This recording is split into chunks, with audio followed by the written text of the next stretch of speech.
All right, first out of the gate, the sound of our show is changing a bit. The show is available now on and consumed on multiple platforms and downloaded on multiple platforms and podcast form. And in order to comply with licensing rules, we will no longer be using music from known artists. And we thank you for your understanding and continued support. And there's really not much else to say other than that. So, the sound of the show when it comes to music intros and bumpers will change. As mentioned, no known artists, and we are complying with licensing rules. And we appreciate your continued support. Aside from that, of course, everything else will be the same, including our interviews and all the substance that really matters anyway is not changing. So there you go. If you have any questions, there's not much else to say. We can repeat that, I guess, time and time again. And we thank you for your continued support. There you go. I'd like to thank Vanessa Van Ness on the other side of the glass. The control board's doing a fine job as always. All right. Yesterday, I was very, very disappointed, and I would say to the point of being infuriated watching this news conference with British Prime Minister Keir Starmer and Donald Trump. At the end of it, they took questions from the media, and Starmer declined to weigh in on the United States President Donald Trump's repeated calls to make Canada the 51st state. Before Trump cut off the UK's leader answer entirely during a press conference again after their meeting. Starmer was asked whether he or King Charles was concerned about Trump's rhetoric toward a Commonwealth member at the end of a visit to the White House that included multiple meetings on issues like trade and the war in Ukraine. The British leader said the topic of Canada did not come up during those talks and sought to highlight the historic friendship between the United Kingdom and the United States. And, quote, he said, "I think you're trying to find a divide between us that does not exist." Extremely, extremely let down and disappointed by this, I am. And I think you should be as well, fellow Canadians. Is this disappointing to know that the British Prime Minister and apparently King Charles, who was invited to Trump to visit him in Britain, our head of state, has nothing to say about Trump threatening sovereignty of a Commonwealth country? Nothing to say. And if Britain doesn't care, and Charles doesn't care, who's the head of state, then what's the point of maintaining this relationship? Seriously, what's the point of it? Why do we bother with this? If Charles can't even see fit to defend this country and the British Prime Minister in any way, shape, or form, and as a matter of fact, threw us under the bus, what is the point in maintaining this relationship? And it just goes to show how far-reaching Donald Trump and intimidating he is right now globally. It's just unbelievable. Nobody seems to care.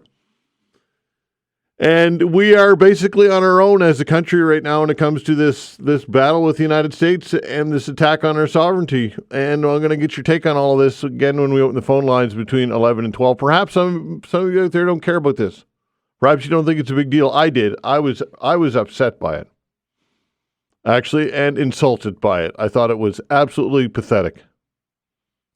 So something that you can weigh in on. New Democrat MP Charlie Angus is calling for a countrywide consumer boycott of Amazon to protest the online retail giant's closure of 7 of its warehouses in Quebec.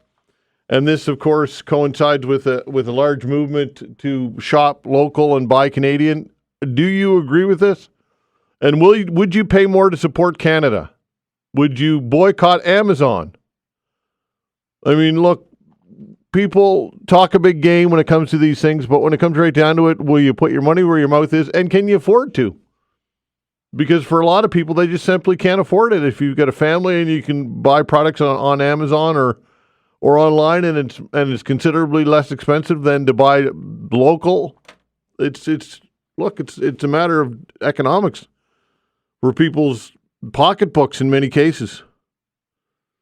So another topic that I'll ask you to weigh in on. The wife of hockey legend Wayne Gretzky says it has broken his heart to read mean comments as he faces intense criticism in Canada. Janet Gretzky posted on Instagram on Thursday to thank Bobby Orr, another hockey great, for defending Wayne Gretzky amid backlash over his support for U.S. President Donald Trump. So has your opinion of Wayne Gretzky changed over all of this? And is that fair?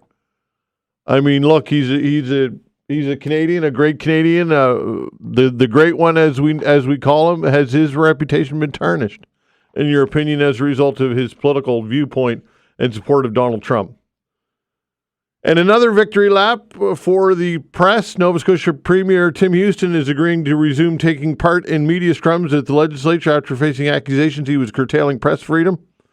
So I'll get your take on that as well, and other things also I've got in the pile when we open the phone lines, as mentioned, in about an hour's time, and look forward to hearing from many of you. Thank you so much, everybody, for tuning in and listening. We appreciate it very much. Now, joining us is Patrick Sullivan, CEO of the Halifax Chamber of Commerce. Patrick Sullivan, thanks for joining the show. We appreciate your time. Thanks, Todd. Boy, you've got lots of things to talk about today. As always. Okay, this one, some may want to weigh in on this. A bill that would allow the Nova Scotia government to carve out a protected riding for the Acadian region of Chéticamp has passed the committee stage without changes, despite voter parity concerns raised by the Halifax Chamber of Commerce. What concerns have you raised over this? Well, I think it's a couple of things. One, the Supreme Court of Nova Scotia has said that there should be an additional riding for the Acadian population in Chéticamp. I guess, we're not going to quibble with the Supreme Court if that's what the Supreme Court has decided.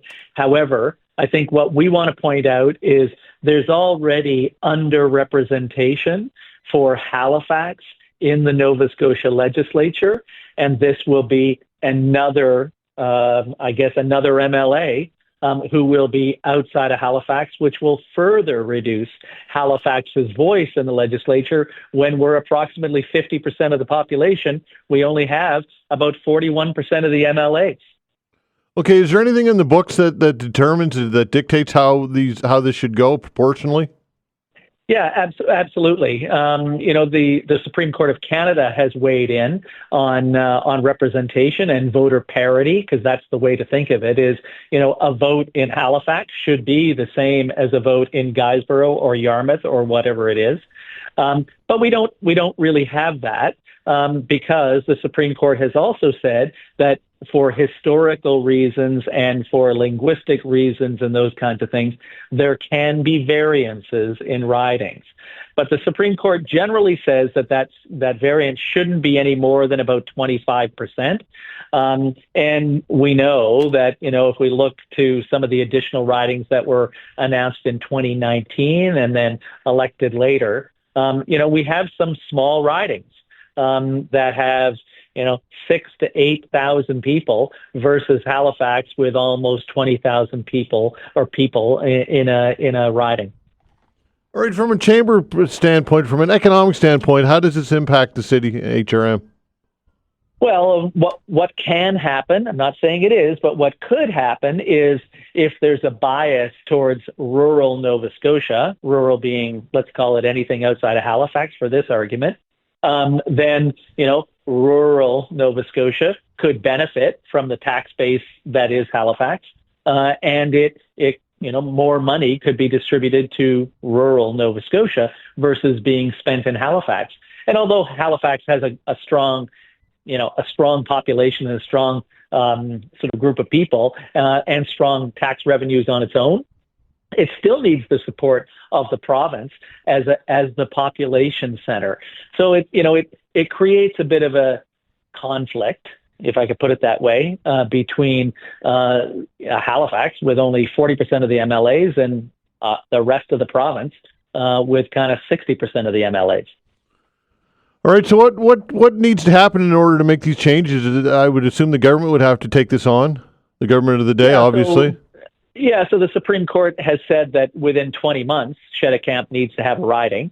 And what will need to happen is every 10 years or so, there is an electoral boundaries review. Our suggestion is let's do it now. Let's not wait. We're in 2025. The last one was completed in 2019. It was actually done in 2018 and announced in 2019. We're 6 years past that. And Halifax has grown significantly in that period.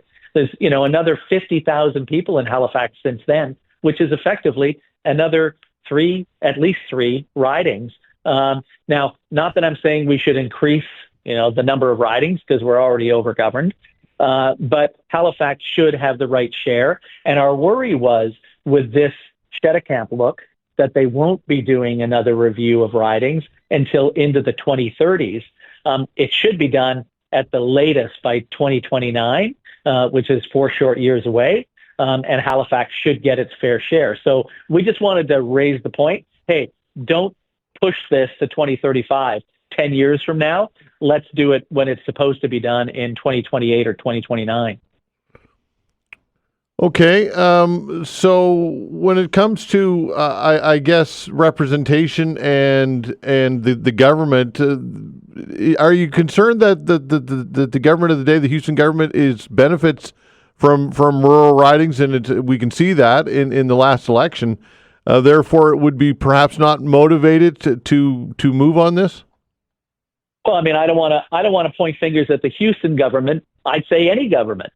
If you have a base that doesn't include Halifax, let's say, and the Houston government is more represented by Halifax MLAs now. There's 11 of the 23 Halifax seats, but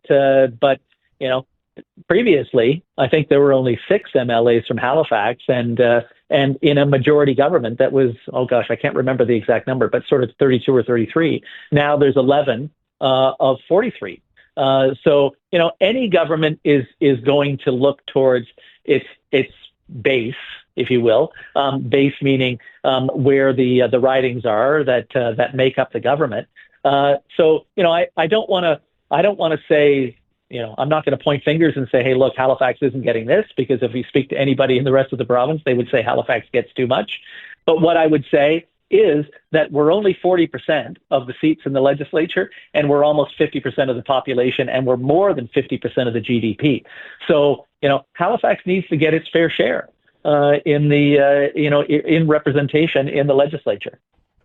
Okay, well, I have you on the line. I'd be remiss if I didn't ask about the tariffs, which looks like they're coming on next week. I believe it's Tuesday. What are your thoughts in general on this, and how might the chamber and the city prepare for this? Well, I mean, I think people are already trying to prepare, and the worry is that it's already happening, right? Yeah. I mean, this, there was talk about tariffs a month ago. There's talk about potentially more tariffs in April. There's talk about tariffs on Tuesday. The reality is businesses are putting on hold investment decisions in Canada and in Nova Scotia. People are trying to buy in advance. So we all understand what a 25% tariff will mean to shipping products to the United States. But I think the big worry is, what are the countervailing tariffs going to be? And I think we all understand that they need to be there. But if those countervailing tariffs come in, then how are businesses in this market going to be impacted when suddenly the cost of the inputs that they have for their products go up by 20 or 25%? And how's that going to be passed on to consumers? I mean, there is some pain coming. There's no two ways about it. And during your intro, you're going to talk about it later. But Canadians and Nova Scotians will suffer when these tariffs come in, and ultimately, so will Americans. That's the crazy part, is Americans are going to see costs go up. And if that's what the United States of America wants, that's what they're going to get. And the best news to me was the U.S. had a 3% inflation rate 2 weeks ago. And that's a bad thing for the U.S. And hopefully they won't want to layer on top of that 3% to have increases in energy and increases in other products that are going to increase the inflation rate in that market. It's kind of sad where we've come to a point where we're hoping for the U.S. to suffer, but that's what we're left with, right? That's the result of these types of policies. Well, I mean, and that's what, I mean, I hate to say it, but that's what needs to happen to get the attention of the politicians, right? So, in the U.S. So, in order for them to pass on to the president, the pain that's happening, is they need to hear about the pain. People in Maine import $2.5 billion in energy from Canada. They're going to be paying, if it's, I think it was only 10% or so, the discussion of the tariff, another $290 million. That's going to be paid by citizens of Maine. Yeah. And I can bet that they're not going to be happy about that. So, there will be impacts. and I believe the politicians will hear it from their constituents, and I think they will recognize that they need to move forward. But the big worry is, because I've been saying we need to renegotiate CUSMA. And I mean, I hate to say it, if the document's really not worth the paper it's printed on, then, how are we going to get through this? So we do need to have honest discussions about how to benefit both Canada and the United States. And I think those discussions can be had and can benefit both countries against some of those folks that we're mutually concerned about, in other markets, in other geographies around the world. Patrick, always interesting. Thank you so much, and we'll do it again. Okay, thanks, Todd. All right, take care. Patrick Sullivan, CEO of the Halifax Chamber of Commerce. When we come back and chat with Mayor Andy Fillmore, we'll be back.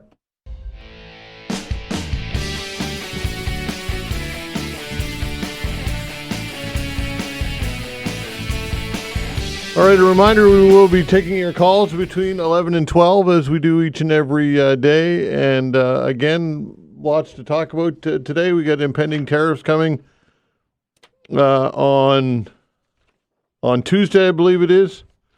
And we can talk about that. And yesterday, anyway, we got lots to get to. In the meantime, let's talk to the Mayor of Halifax, HRM, Andy Fillmore. Mr. Mayor, thanks for joining the show. Hey, Todd. Great to be with you today. Happy Friday. Happy Friday indeed.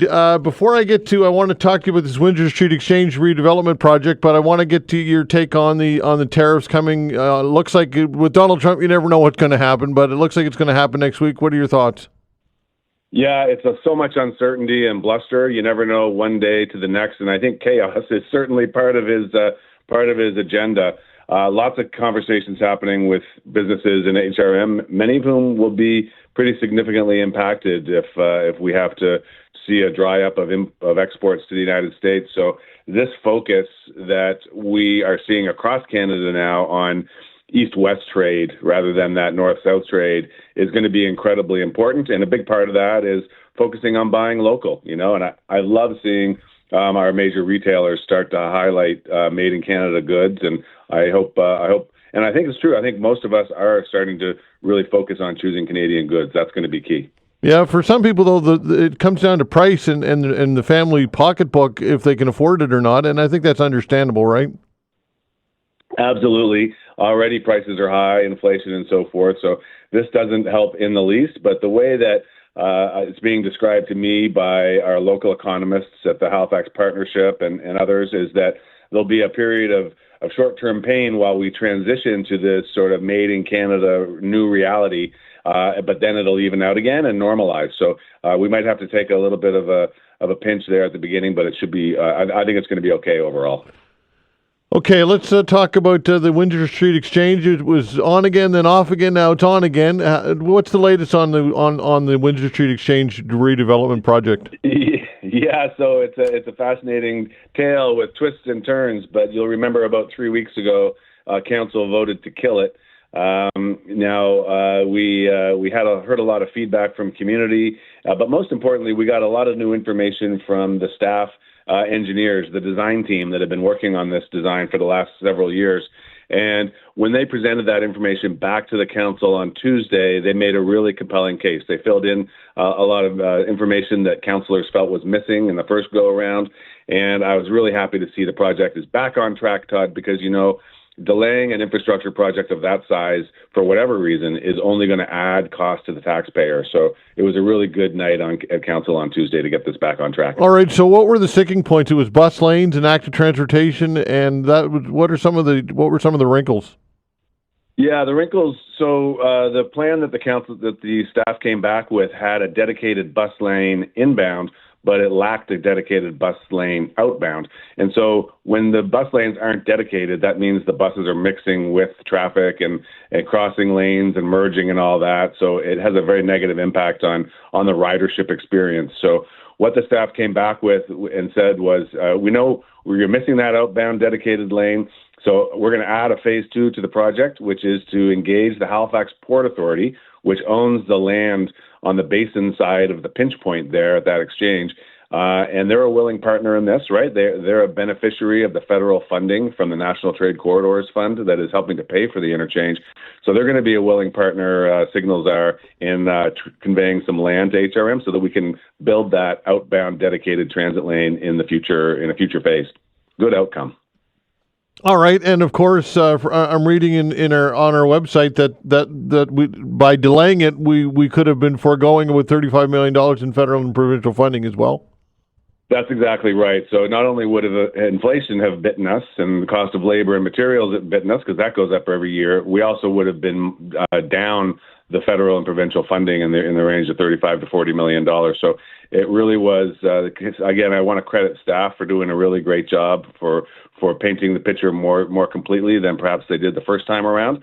And it was a compelling case. And I think community also spoke up and let their desires be known around the future of the interchange, and of course that helps too. Okay, so what's the timeline on this again? Well, we could start to see the beginnings of the road work as early as this summer and fall. It's going to have a long timeline, and there will be disruptions, there will be frustrations, but when we come out the other end of it, I hope people will focus on the fact that there'll be no more traffic light in the dead center of that interchange, and you'll be able to come right in off the Bedford Highway and cruise right through onto the bridge or onto Barrington Street or up Kemp Road without having to stop. So the payoff is going to be really big. There will, of course, be some short-term pain, like there always is when we improve. All right, how do we ensure, if we can ensure, that costs don't spiral out of control here? They've already gone up significantly, $150 million up from $100 million just about a year ago or so, and the initial design was $50 million back in 2019. So how concerning is cost spiral? Well, it's a concern. It's always a concern in the current climate. The project started at 50. It took a big leap because Halifax Water added in a major upgrade to their water, their pipe services in the project. That added $60 million.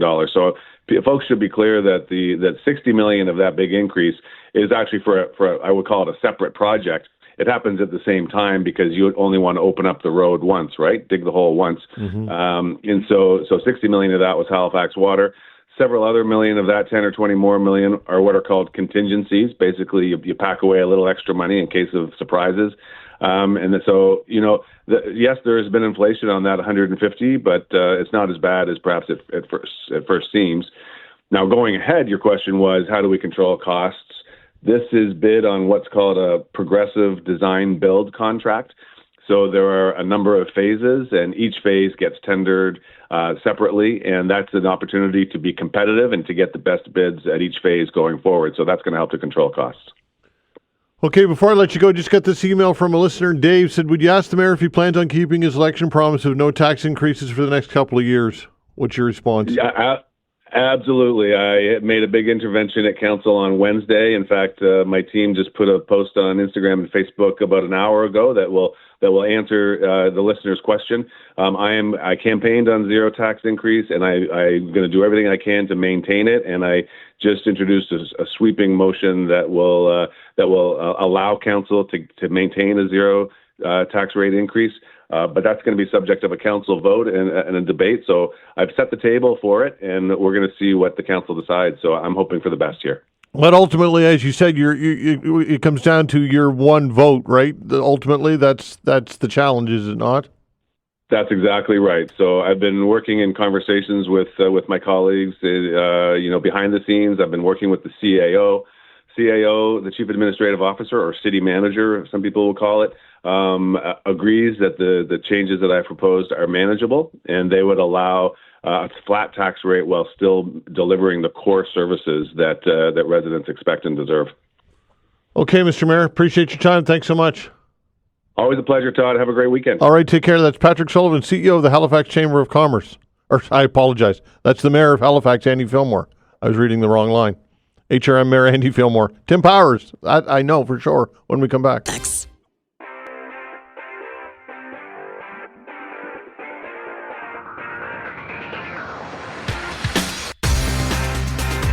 All right, joining us for our weekly chat is Tim Powers, Summa Strategies, Abacus Data, friend of the show. Tim Powers, I was very, very There's three varies. Disappointed in British Prime Minister Keir Starmer yesterday. Very disappointed. What was your takeaway? I saw Power and Politics afterwards, and you didn't get a chance really to weigh in on it, unfortunately. But I had a sense that you were not happy as well.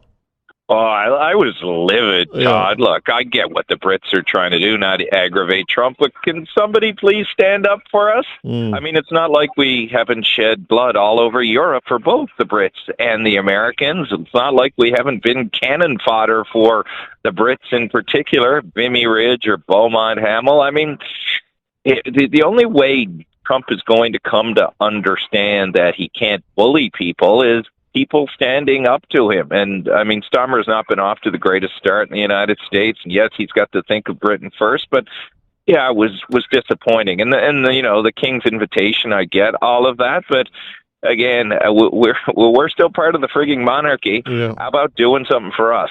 Yeah, that's right. And again, the reporter asked the question. I was so pleased because I was waiting for this to be brought up, and they didn't bring it up. And then I don't know if that reporter was a Canadian reporter, who that was, but they asked the question direct, and I said, "Now's the opportunity for Starmer to say something." And he threw us under the bus. Like I was aghast by his response. Yeah, I mean, everybody's thinking of themselves, but look, again, I say, whether you like Trudeau or not, yeah, he's got some more latitude. He's been standing up for the Ukraine, and Canada's been leading the way there. So is Britain, but, you can walk and chew gum. Somebody was saying, well, Starmer was there to focus on the Ukraine. He didn't want to get hauled into the Canadian debate. Well, we have a special relationship with the UK as well, too. He is our king. I go back to saying that point again. It was a real letdown, a real disappointment. All right, we know that King Charles and the monarchy are supposed to be not realm into political waters all that often, but I think that exceptions could be applicable, and in particular when a Commonwealth country is being threatened, its very sovereignty is being threatened by the United States. If now is not the appropriate time for Charles to defend us, what's the point of when would he ever defend us? Well, or use that opportunity of whenever that state visit happens to say quietly what his mother used to do. I mean, his mother, apparently, when Brian Mulroney was pushing the end of apartheid, was very helpful. She initially resisted, but then helped convince leaders to do it. Charles doesn't have to make bold public statements, but he can use the power of his position and the occasions it provides to do that. So when these two meet eventually this year, I suppose that state visit will be, let's do it. I mean, I think we're all getting a little tired of puckering up to Trump. It's just, I don't know. I think that's what he wants. Why are we giving him what he wants? He's going to be a bully anyway. Make it hard for him. It became evident, if it already shouldn't have been evident, but it became increasingly evident that we are on our own in this battle against the United States, completely on our own, and nobody's going to get us through this other than ourselves. What are your thoughts? Yeah, and we can do it by ourselves. We're tough, we're strong and determined, but it would be nice to know the people that we've stood up for when Europe was under threat in particular, would come to our aid. I mean, I don't know what Macron may have said. I was pleased to see Macron correct Trump around the Ukraine. Everybody's getting bullied by the bully. There's more power in numbers, giving you all the cliches here. But yeah, we're going to have to stand alone until other people develop a bit of a spine. But we need to have the determination, the spine. And as Stephen Harper so well wrote last week, we've got to be prepared to, deal with some tough things that will happen, but we cannot give in to this man. What are you expecting out of the meeting with Zelensky today in Washington? That should be interesting. What do you expect out of that? Yeah, what is going to happen on the hammer that Trump is trying to put on the Ukraine, saying "give us minerals"? Look, it's fair, I suppose, to ask for something in exchange, but are they going to have a deal? And Zelensky doesn't have much to lose, I suppose, by being a little bit more free with the press. He's demonstrated in the past that if he can stand up to Putin, he can certainly probably work creatively with Trump, and I hope to see some of that from him. All right, let's shift gears and talk about the Liberal leadership race and the debates this week. Broad strokes takeaway on the debates, I guess, to start. think you were on when I had said, Todd kindly joined me, by the way, everybody in Halifax on VOCM, which was awesome. But I had another guest on before Todd, and we were talking about the debates, and I noted I'd fallen asleep. So that was how exciting they were for me. But look, I suppose on the whole, Mark Carney comes out of this generally unblemished. There were some errors in his French performance. Bigger challenge Mark Carney's had to deal with this week is, whether he's telling the truth or not on his involvement in moving Brookfield's head office from Canada to the United States. But I don't think any of that is going to impact him right now with the Liberals a week away from selecting a leader. Nobody really took shots at him. If Chrystia Freeland was looking for that performance to be a winning one, I don't think it was. And I think, Karina Gould is on a journey for next time. She did herself no harm in all of that. There'll be nothing in there that will terrify the Conservatives about performance. I think the worry the Conservatives will continue to have is the Trump impact and effect and what that's going to do to the Canadian mindset. All right. Why do you think that issue with Carney and moving that business is not more of an issue or is downplayed, I guess? Or what are your thoughts? The Conservatives obviously want to spin this into a full-blown scandal, but it's not happening, at least in the media. What's going on here? Mark Carney's benefiting from a bit of what I call the Doug Ford effect. Ford's had a few scandals that have involved decisions that he's made both in office and outside, and they don't seem to stick. I think the public is more focused on finding somebody who can manage the next 4 years with Trump. So for now, I think that's a large reason why that's not sticking. And also, people are like, all right, it's an office. Maybe it's not that big of a deal. The symbolism of it's important. I'm surprised, quite frankly, Todd, that Carney has not pushed back a bit more and said that, part of what he did in that company and what he was looking to do was add value for shareholders. And though you're getting into the weeds on that, when you're adding value for shareholders, you're making people money who happen to be investors in Canada. But I don't think he wants to go down that particular path. But I think, again, Trump and people's anxiety about Trump are giving Mark Carney a pass on this story. Okay, some are crying foul over poll results right now, and Leger and of course your polling data, Abacus seems to be different. So what's your takeaway on why there's a variance in polling information and data here? Well, not to sound like a geek, but it's what questions you start with, what kind of panels you use, when the sample was done.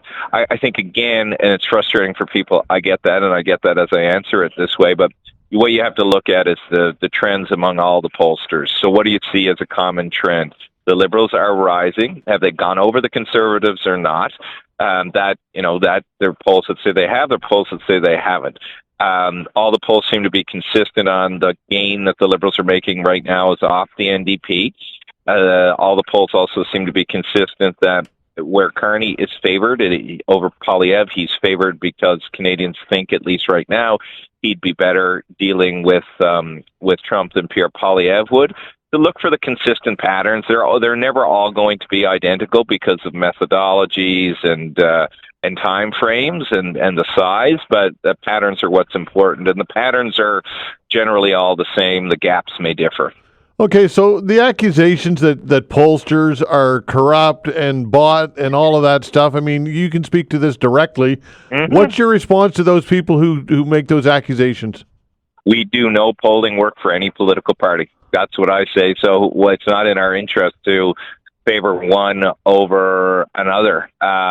We do very limited government polling work, and that is done by the bureaucrats standing off for stuff. So, people can imagine conspiracies, but we're neither on the payroll of the Liberals, nor the Conservatives, nor the New Democrats, nor the Bloc. And that's true of most major polling firms because they don't want to be put in that quagmire of having their integrity challenged. Okay, Tim, always appreciate it. Thanks, my friend, and we'll do it again next week. Take care, buddy. Okay, Bye. Take care. Tim Power, Summa Strategies, Abacus Data, friend of the show. Labour Congress hosted an emergency meeting to discuss the impact of tariffs on jobs. We'll discuss this when we come back.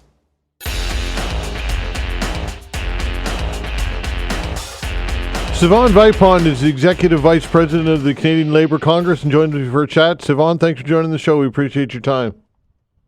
Thank you. Great to be here. All right. So an emergency meeting was held this week to discuss tariffs on jobs and impacts on jobs in Canada. Tell us who took part in the meeting.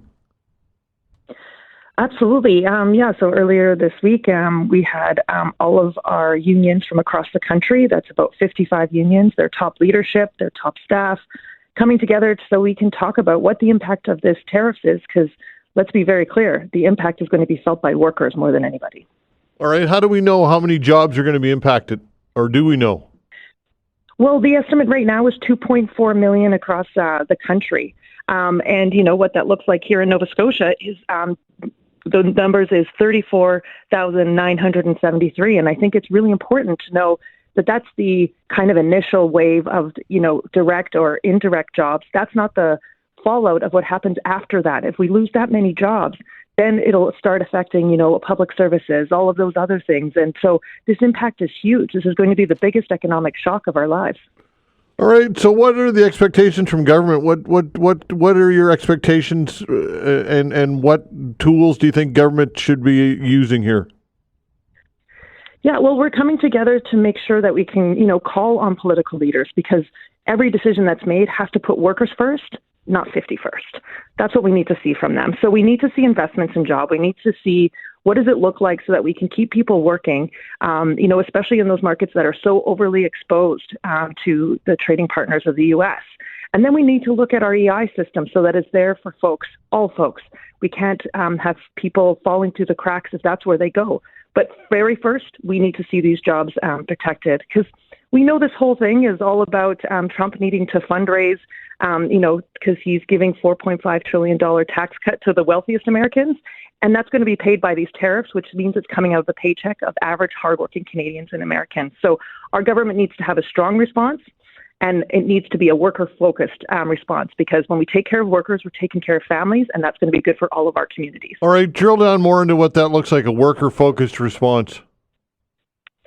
That means we need to look at how do we keep people in work, right? Like, so how are we supporting these industries so that we can take a strong response and not just, be forced into, folding, if you will, right? Like this is an economic warfare that has been called on us. And so we need to have a strong response.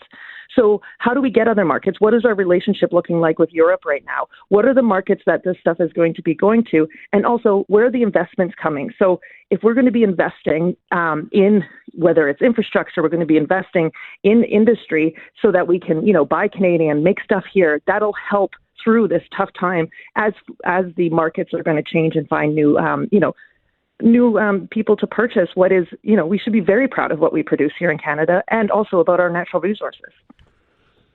Yeah, ultimately, though, it's difficult when you're competing globally and you've got cheap labor in places like China and other jurisdictions, which is a result of free trade. That's always at play. What are your thoughts on increased costs potentially for Canadians? Yeah, I mean we are going to feel this in a lot of ways, but we also, what we're feeling right now is going to be the fact that we haven't been a strong supporter of Canadian, because we're good partners, right? We're good neighbors. That's what's going to be happening. And so we need to look at that. And labor costs aren't the whole cost of products. Yes, China is able to produce very, very cheap products. But that said, we make some really good things here in Canada. And everyone I talk to, they're like, where are these good Canadian products? They know they exist. They're hard to find because for so long we haven't been advertising and taking credit for what we do here and the good work that happens. And so I'm hoping that this is also a moment we take and go, you know what? Let's show people what's made here. Let's see what it means to buy in Halifax. What does that look like? And that'll help us bear this as we look at how we reshuffle our international relationships around finding market for our products.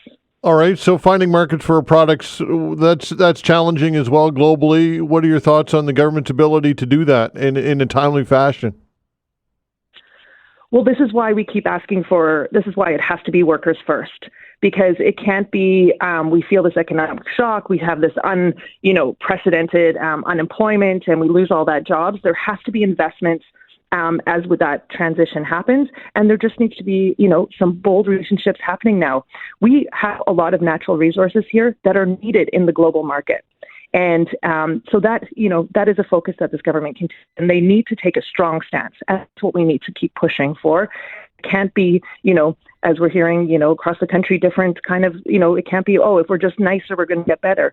That's not how we're going to get through this, because being nice is not going to get us what we need, which is a strong Canadian economy that's not over-reliant on the American market. It needs to be a little bit more diverse, and we're going to do that by investing good jobs here and investing in infrastructure here. We do a lot of things in Canada, so let's look inwards and actually start investing in that especially as we do this transition. Okay, so you say invest in infrastructure and invest. Is that government money that you're expecting investment from, or the private sector, or a combination of both? I think it can be a combination of both, but like when we talk about certain infrastructures that need to happen and investments in our public systems, that is an investment in our economy. That's an investment in people and Canadians. So that can be part of it. It can also be when we're looking at the private market, there also should be looking inwards, and can be assistance given from Canada, the Canadian government, to kind of like make sure they're highlighting that and putting that together. Because what we don't want to see is that families, paying the biggest price in this, in what has happened because of a lack of investment and centering around workers by government.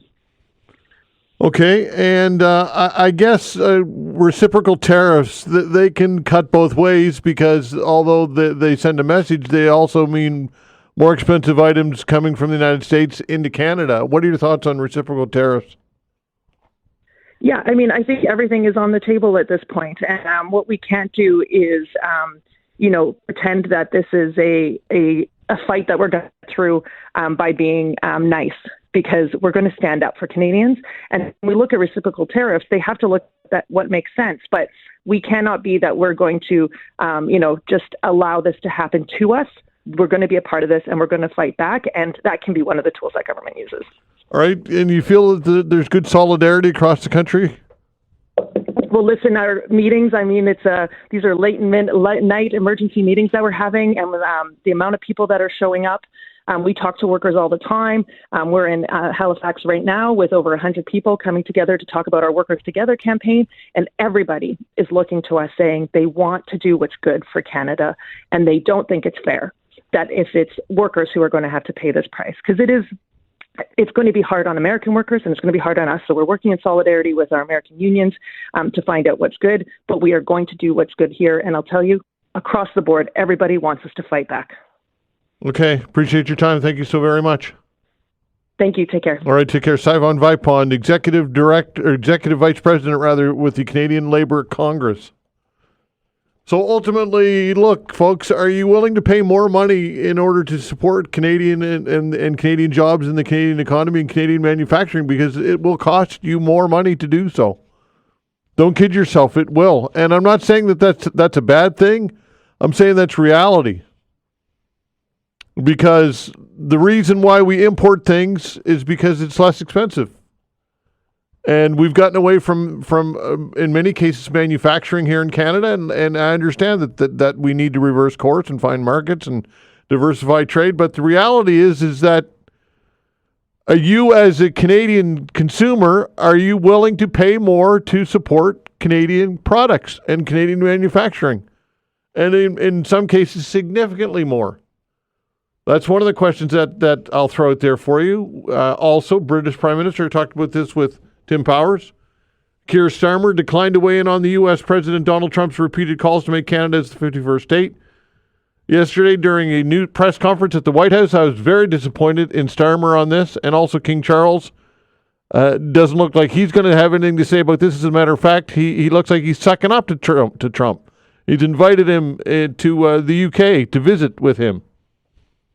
So if King Charles, the head of our state, has nothing to say about an attack on our very sovereignty of a Commonwealth country, his subject, then what's the point of having this relationship in the first place? Really, though, were you disappointed in this? What are your thoughts on that or anything else that you'd like to talk about? The way to reach us is 902-405-6000. Again, 902-405-6000. An open hour when we come back.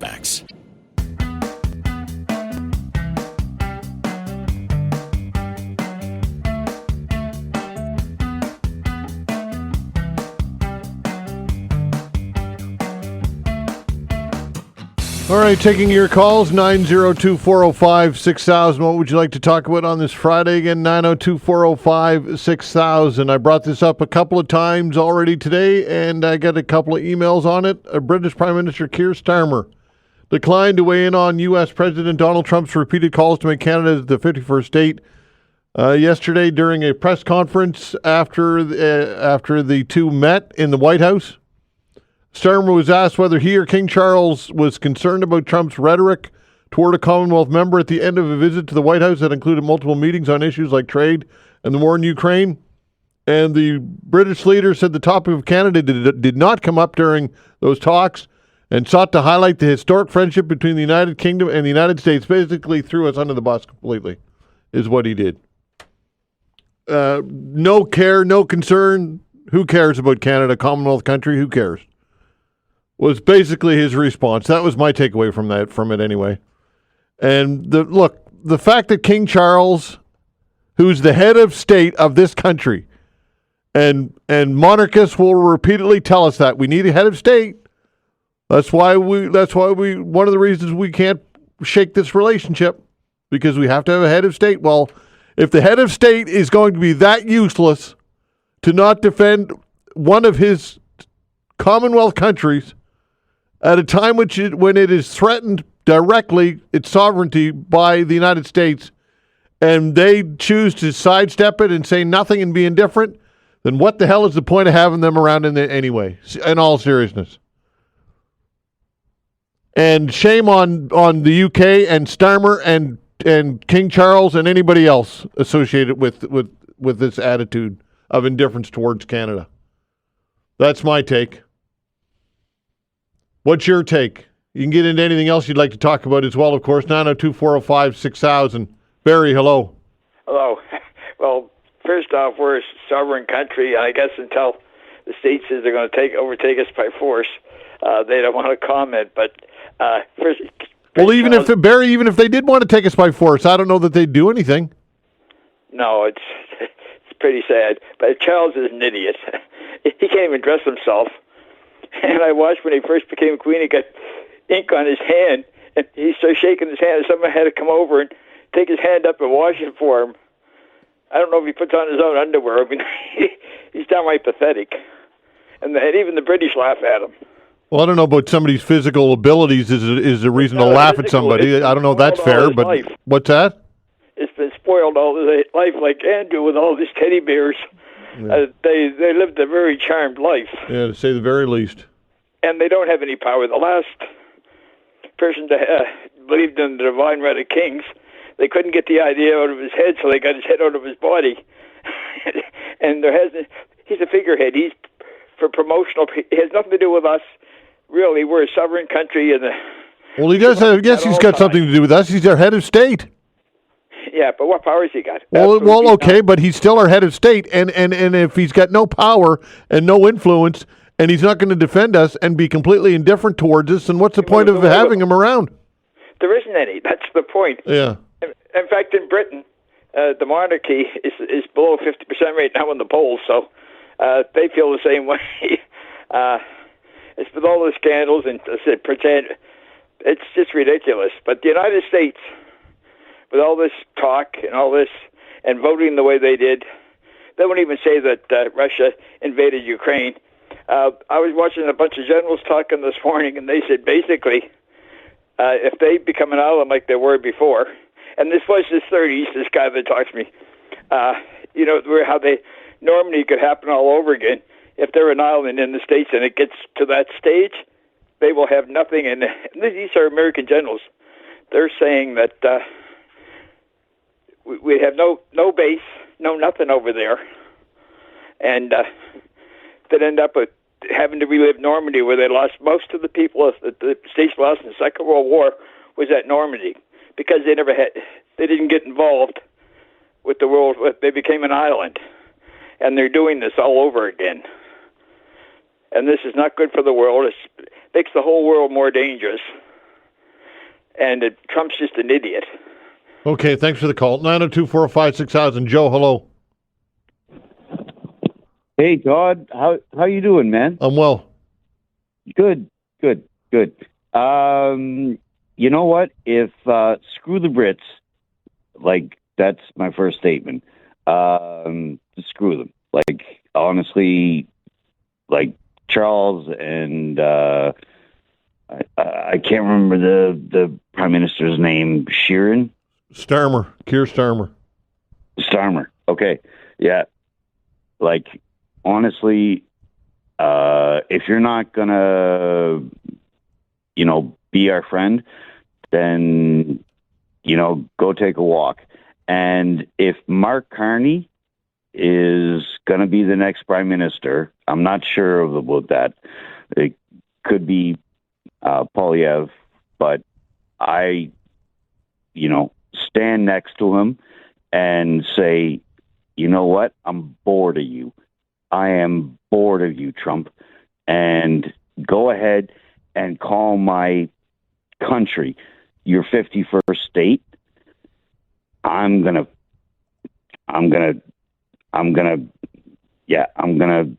Okay, thanks for the call. Appreciate it. 902-405-6000. That is the way to reach us. A quick email, then back to the phones. This email from Mark says, where are all these Canadians now that said we love the monarchy and we must support them? It's everyone for themselves at this point. As far as Starmer goes, he has enough issues in his own country with public support. Trump said in an interview that he wants to take Canada economically, and if we think we can win a trade war, we are sadly mistaken. Reciprocal tariffs are not the answer. We need to get down there when we have a real government and start negotiating. All right, 902-405-6000. This from Tom, and then we'll go right back to phones. Tom says, looking at a video of the presser, it seemed like Trump cut Starmer off before he could elaborate on Canada. The invite from Charles is a play at the Brits to assuage Trump's ego. He loves the pomp and ceremony and being praised. Trump's being played, and his ego is too large to understand. Flattery gets you everywhere with this one. Thus, likely no tariffs for the UK and maybe someone, Starmer, who might be able to talk sense to Trump. I don't like it, but it's the world we're living in. I stand by my absolute disappointment in Starmer and an opportunity for him to stick up for a fellow Commonwealth country. And for King Charles as well to be mute on this, I think is just absolutely wrong. The head of state, what's the point of having these people around if they're not going to defend us verbally at a time like this? If they can't stick up for you when times are tough, what's the point of having them around? 902-405-6000. Elizabeth, hello. Good morning. Hi, go ahead. I heard a government official there this morning. Yes, the government does have some authority in putting a freeze on things. I was just wondering, why don't they put a freeze on groceries for us?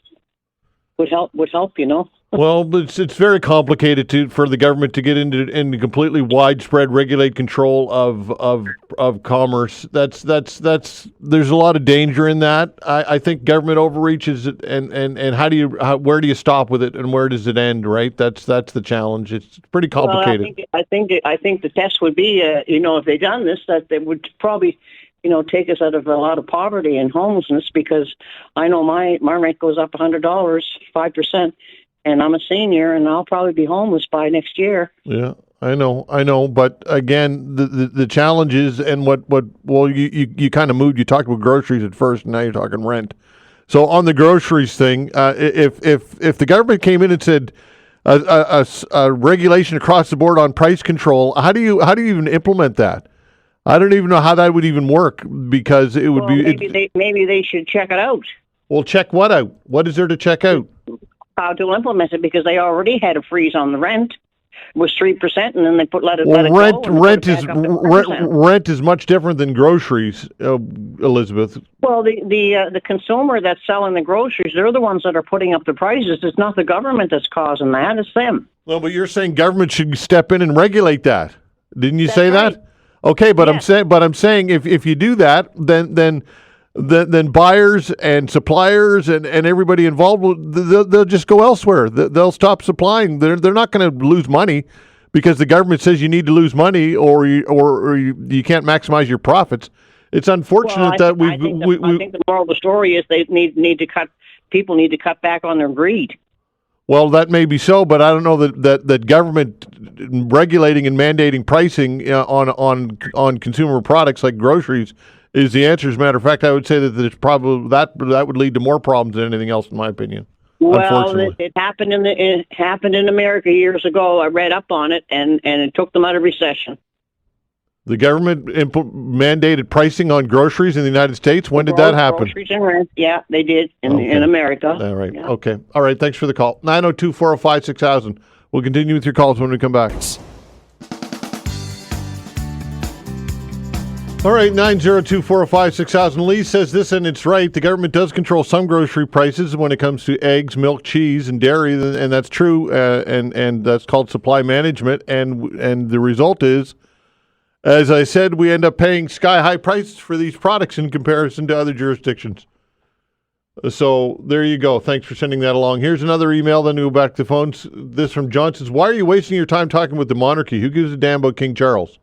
He is the ceremonial head of state. Why don't we charge UK travelers $20 to visit Canada, including the royal family?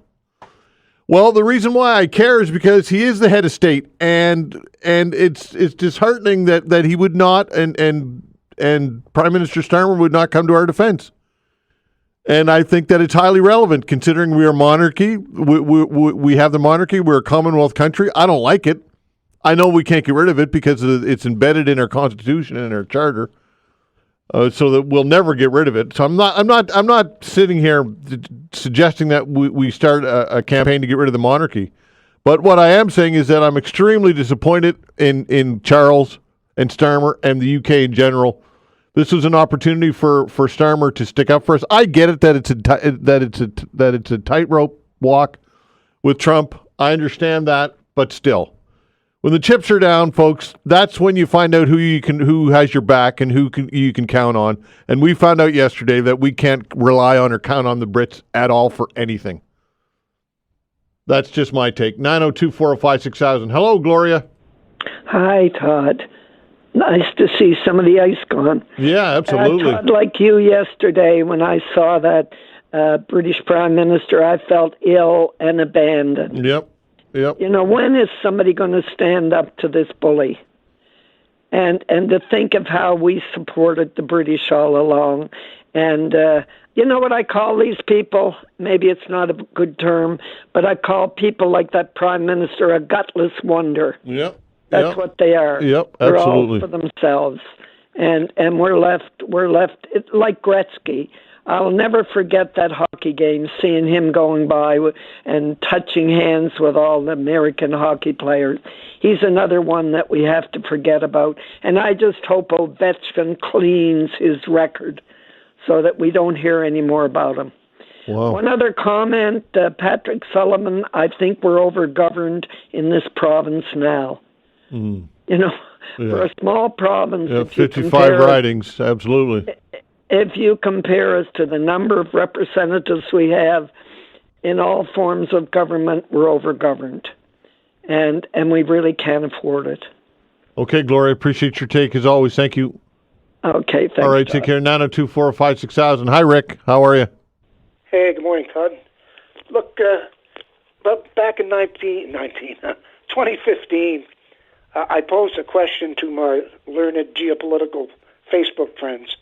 Who would come to Canada's defense if we were invaded by the United States? And there was a long discussion about that.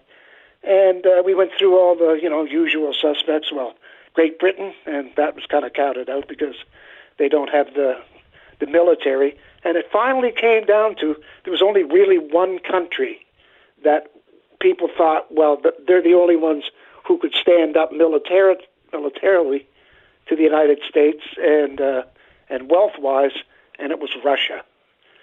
So our northern neighbors on the other side of the planet were the only people that we concluded were the only country that could come to our defense in the case of a military intervention into Canada. And I just found that popped into my mind listening to the stuff earlier today. Now, I don't think in any way the United States is going to continue to, do this show of Canada, the 51st state.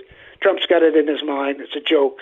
And that's the way it will remain, in my view. I'm not worried about it, but there are very few, including Great Britain, who would even consider going against the United States at this point. Okay, thanks. Appreciate it, Rick. Take care. 902-405-6000. That's the way to reach us. Ron, hello.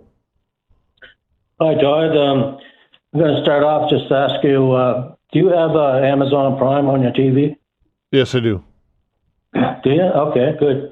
There's a couple of programs on there about Trump and all about the whole history of him. One of them was called Unfit, the Psychology of Donald Trump. Mm-hmm. And they had a doctor there saying that if he was diagnosed, what he has is malignant narcissism. And 3 of the 4 doctors that they asked, they also at the end of the last question they asked him, they said, would he be fit to run the White House? And they all said no, shouldn't be anywhere near it. Anyway, there's a few different programs on there all about him. And but anyway, I wanted to ask you something else about right now, like Zelensky's going to be meeting there with Trump. And these minerals that they're after and everything like that, I hope Zelensky doesn't give in, like really. I mean, Trump's just after something there, and I don't know if he's going to support Ukraine after that or not. I mean, it's really dicey there. And these minerals, anyway, I mean, what are the states going to do with them? Like, how are they going to get them? I don't understand that whole What do you thing. mean, how are they going to get them? They're going to send in, they're going to send in companies, American companies, and extract them, and that's how they're going to do it. Trump talked about that yesterday. So would they ship them over to the U.S.? Absolutely. Absolutely they will. So I was kind of wondering, like, if they're going to ship them, the only place where they would ship them from is down around Crimea, right? Yep, that's right. And So doesn't Putin own that now? Well, I mean, Russia occupies Crimea, yes. Yeah. So I thought that might be a little tricky. But another point is in the EU, they were saying, I watched a really good news program, probably one of the better ones, is Amanpour and Company. It's on PBS. Yeah. She was a CNN war correspondent for years. Yes. She has some of the top people talking on there every night. I really like that show. Anyway, they were talking about the EU and how much money they have gotten from the oligarchs there, the assets. It's something like $300 billion. And it's in the Europe somewhere. I don't know which country has it, but it's there. And they were talking about what they really should do is push back Putin, go in there and use that money and help out Ukraine and push Putin out of there because he's not to be trusted. Not at all. Putin's just waiting for all this just all blow up, and he'll just keep on moving. And if you don't push him back and stop this, then what are you left with, really? I mean, and he's just going to play Trump. I mean, Trump is just, and everybody's talking about it. I mean, so gullible. I mean, he thinks he's going to get something for nothing. I mean, I don't understand that guy. I mean, anyway, I mean. Yeah, I hear your frustration, Ron, and it makes you wonder what Trump's got cooking with Zelensky and Putin and this deal. Like it's a complicated situation for sure. I have no idea what's going to come of this meeting today, but it'll be interesting to see what happens. Thanks for the call, though, Ron. Appreciate your take. Okay. All right, take care. 902-405-6000. What is on your mind today? Again, give us a buzz at 902-405-6000. We'll continue with your calls when we come back.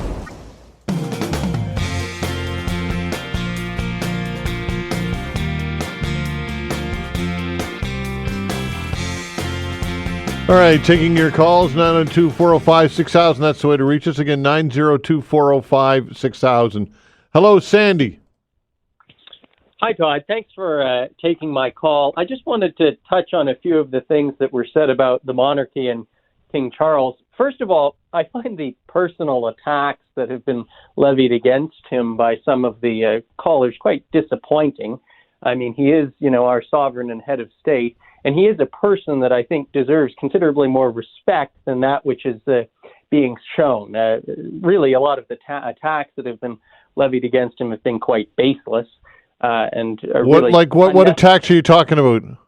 Well, I mean, there was some very unkind language used towards him. I think someone even may have referred to him as an idiot, which is not a fair comment at all. He's a highly engaged individual who's really been a leader in the United Kingdom in a number of important fronts, including the organic farming movement.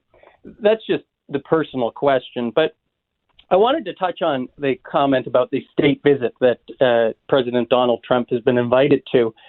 What's important to understand is that that is not something that originates from the royal family. That is done at request of the government. So it is actually the Prime Minister and the government that requests the royal family extend that invitation. So it's completely unreasonable to be attacking the royal family for participating in that. They're effectively acting in a diplomatic function on behalf of the government. And then finally, I think that we have to understand when speaking about King Charles and his ability to speak out on an issue like this, that the system of constitutional monarchy is incredibly delicate.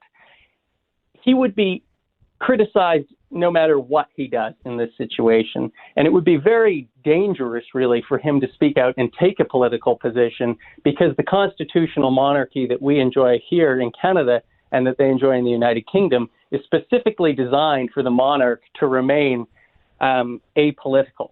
And really taking any sort of stand on his own would be a danger to that system. So really, the only way he would be able to speak out while truly fulfilling his constitutional duty would be to do so at the request of either our Prime Minister here in Canada or the Prime Minister of the United Kingdom. You are the most ardent monarchist I think I've ever spoken to in my life, Sandy. Well, I'm not. I do support the monarchy. No kidding. I get that. I'm not sure it's a matter of being I'm not sure it's a matter of being ruthlessly supportive of the monarchy. It's merely understanding the system we have in Canada. No, but I can sense your admiration for them, Sandy. You have an admiration for the system. My question is he our head of state or is he not our head of state? Canada's head of state. Is Charles the head of state? Unquestionably. Okay. So what would if he's our head of state and we're a Commonwealth country, his subjects, to use that terminology, and our sovereignty is directly being attacked by another country, and he does not have the guts or the wherewithal at this point to say anything, to step outside of those guidelines that you said that he's beholden to, then what's the point of having the head of state in anyway? Like, if not now, when would he ever be of any value to us? Well, the question of whether he has the guts or wherewithal is really not a fair question. Sure it is. Because he's operating within the confines of the system of a constitutional monarchy. So I can't agree that it's a personal. So how would he be? What would be the ramifications if King Charles said something in favor of Canada? It doesn't have to be. He doesn't have to rip Donald Trump. He doesn't have to be bombastic, but he could make a statement of support to a Commonwealth country. What would be the ramifications? Well, that's not a question I can answer. You said that you knew that there were guidelines that determined. It sets a very dangerous precedent, because the design of the constitutional monarchy is for the monarch to not take political positions and is to act as effectively, in some ways, a diplomat on behalf of the government. So we have a head of state that is obliged to not defend us in any way, shape, or form. What is the point of having a head of state then? Well, I think if you'd prefer to look at the system of a republic and the current conditions within the United States and other countries that have utilized a republican system, and when you contrast that with the great stability that is found within a constitutional monarchy, as we have here, and as Australia and New Zealand have, and as Great Britain has, I think that you can see the value of having a constitutional monarchy. I don't know that we've got great stability. How do we have great stability? We have a government in flux. We have a prime minister who's on the way out. We have no representation. Where's the stability? Our economy is in shambles. We're being threatened existentially by our neighbors to the south. Where is the stability that you're talking about, Sandy? Well, I think that's taking a narrow view of a very long history of stability in these countries about which I'm speaking. Yeah, look, we're going to agree to disagree on this one, Sandy. I respect and appreciate your call and your passion for this. I truly do, and you're obviously well versed in this and well thought out. So thanks for the call. Thank you, Todd. All right, take care. 902-405-6000. Look, I don't mean to. It just bothers me. that he gets an out. So Charles gets a pass because he says, "Well, I'm a beholden to protocol." What protocol? You're the head of state. One of your countries that you're the head of state of, that where your subjects, King Charles, is being existentially challenged and threatened. Not joking around here. This is the reality. This is happening, folks. This isn't fairy tale stuff. And if Charles, under that circumstance, does not see fit to step outside of those parameters or those guidelines, wherever they exist from, then when would he ever? 902-405-6000. And Starmer's not beholden to that. Starmer could have, look, would Starmer have torpedoed his relationship with Donald Trump yesterday if he would have said, look, we understand that there's a rift between the United States and Canada right now. We love Canada. We support Canada. We don't want to get in the middle of this, really. But he could have done more than he did, at the very, very least, to simply be dismissive in the way that he was. To me, no excuse. 902-405-6000. Noah, hello. Hello, how's it going? Going well. That's good. Just curious, what was your take on the Rantanen trade to the Hurricanes? The who? Mikko Rantanen going to Carolina. To be honest with you, I don't really have an opinion on it. I'm completely indifferent to it. No, I'm not jacked up about sports right now. It's just, to me, it's taking a back burner. I don't mean to downplay your question, my friend. What do you think about it? Honestly, yeah, I just personally think that because he played in Colorado his entire career, that he should have been asked if he wanted to be traded or not. Yeah, personally. Yeah, but then again, I'll ask Cecil about it. How's that sound? Oh, that sounds even better. Who's your team, Noah? Who's your team? Maple Leafs. You're a Leaf fan, eh? What do you think about the Leafs? The big win against Boston this week. I did pay. Look, I don't want to appear to be dismissive of your question, and I do like sports. Don't get me wrong, and I'm a Leaf fan. But anyway, the Leafs came back from 3-0 this week and won in overtime in Boston. Nice win there, wasn't it? Oh yeah, for sure. And same thing with the Four Nations in Boston. Yeah. I hate to say it, but I don't think the issue with the Maple Leafs is Marner at all. I don't. No, Marner played damn good. Damn good. Yeah, and I don't know if this is like a weird opinion of how the game went down, but as the puck was coming around the board, it looked like there's two options for who was it that was trying to block the passing lane. I think it was aim at something like that. But he had two options: go block the pass from Marner, or cover number 97 from Anderson. Yeah. Okay? Yeah. Now, personally, if that was me, I would go poke check the pass and try to win the game. Mm.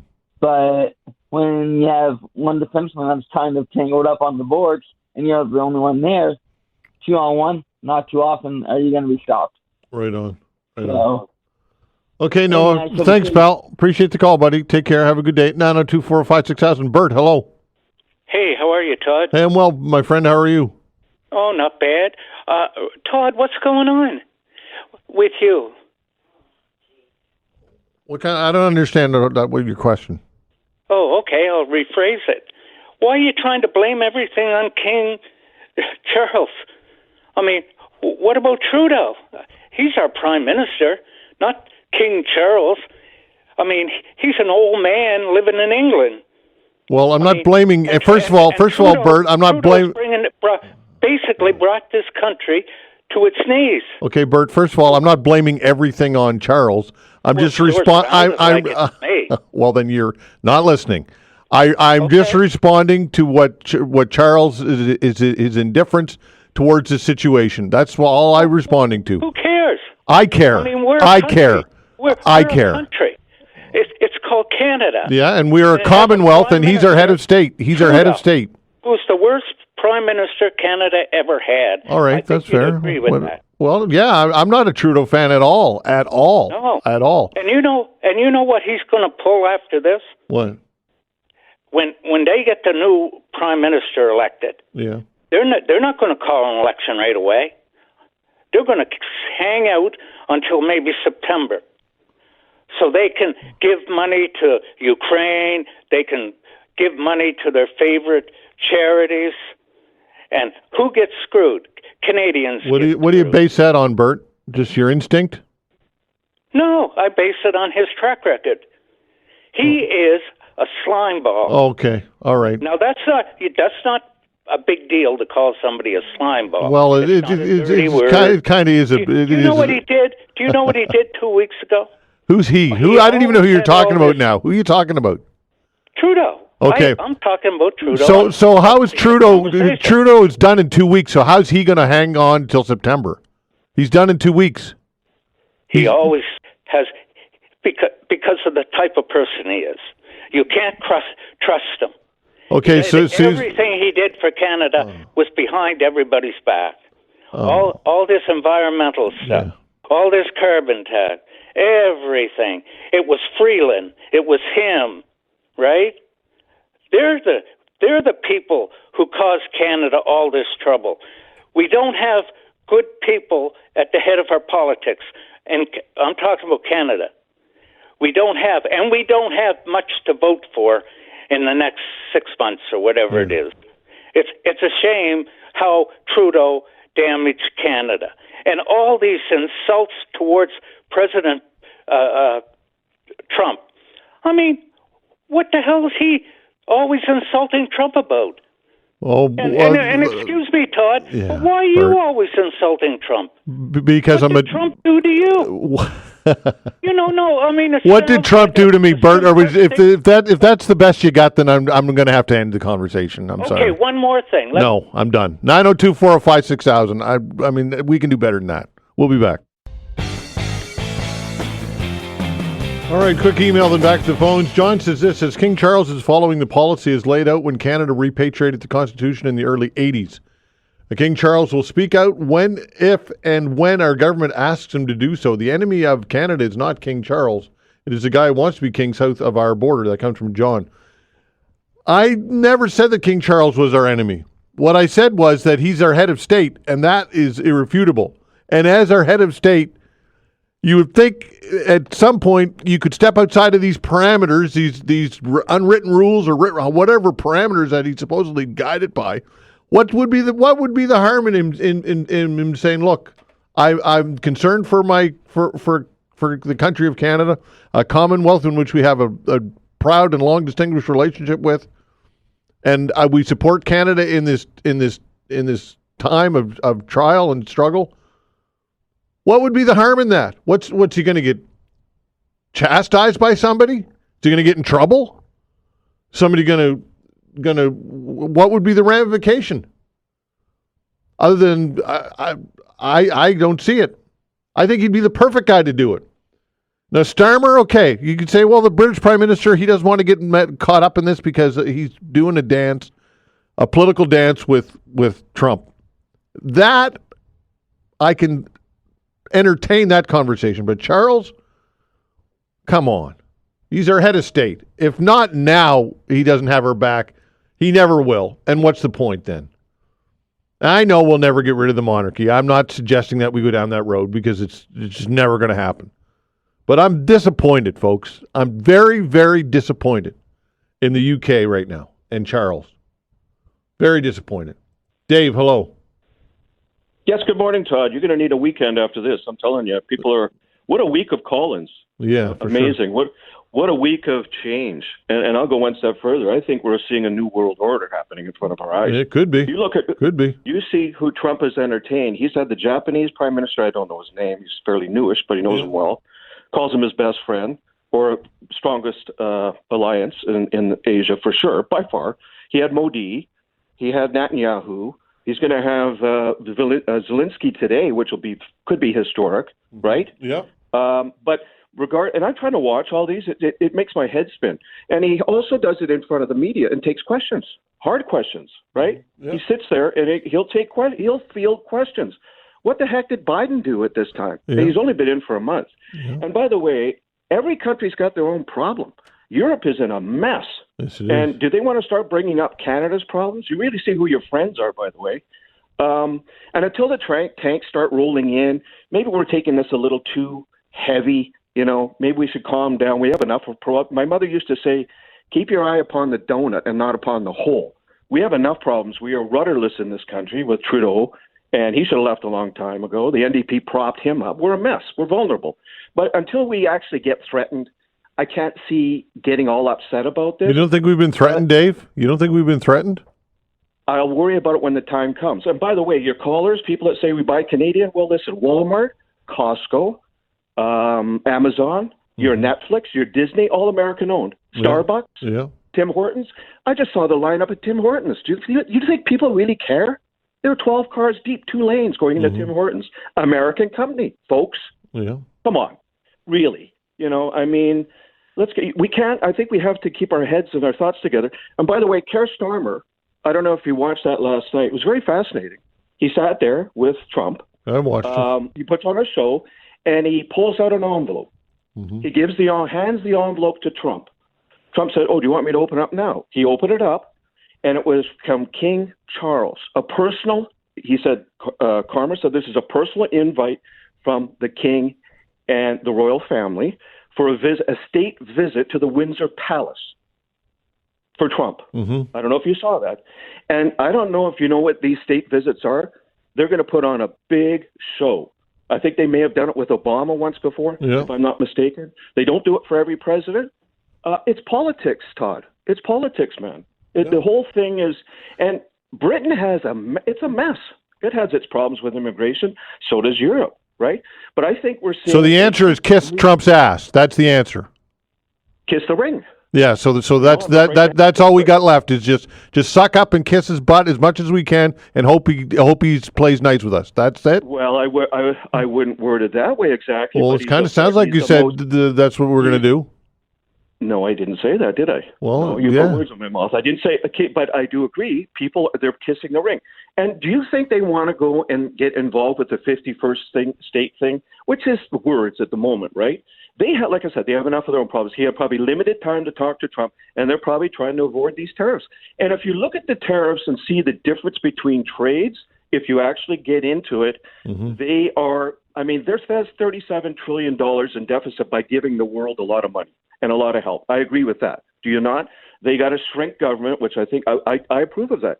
I would like to see maybe I shouldn't say Elon Musk come up here, but I'd love to see where our monies are going. Did you know that we put in $500 million? I've seen the list that the Conservatives have tried it, and I don't doubt that there's lots of government waste. Nobody's suggesting. I don't want to get too many balls in the air right now, Dave. You're raising about 15 different things all at once. The issue is this for me yesterday. It comes down to this: we have a head of state, which is King Charles, right? We'd all agree on that. We're subjugated to him. We have a head of state, and that head of state, in my opinion, if now is, and you suggest that this threat against us is nothing to worry about and nothing's going to happen. I disagree. I think it's very serious. Donald Trump has said it enough times now to make me think that it's going to happen, and it is happening. And if our head of state does not see it fit now to stick up for a Commonwealth country, then he never will. And what's the point of having him around? Well, I don't know if that was the time to do it, to be honest with you. I think things are moving rather abruptly, and they don't want to get into. Look, like I said, you're going to see who your friends are, right? Yeah, and that's right. You said it. Right now, we've got ourselves isolated. We don't know what to do. We have no leader. Right. Yeah. And the one that we might put in there, he might be just as weak as anybody else as well. So yeah, we're rudderless. How about that? And we've been left very vulnerable. Trump sees that as well.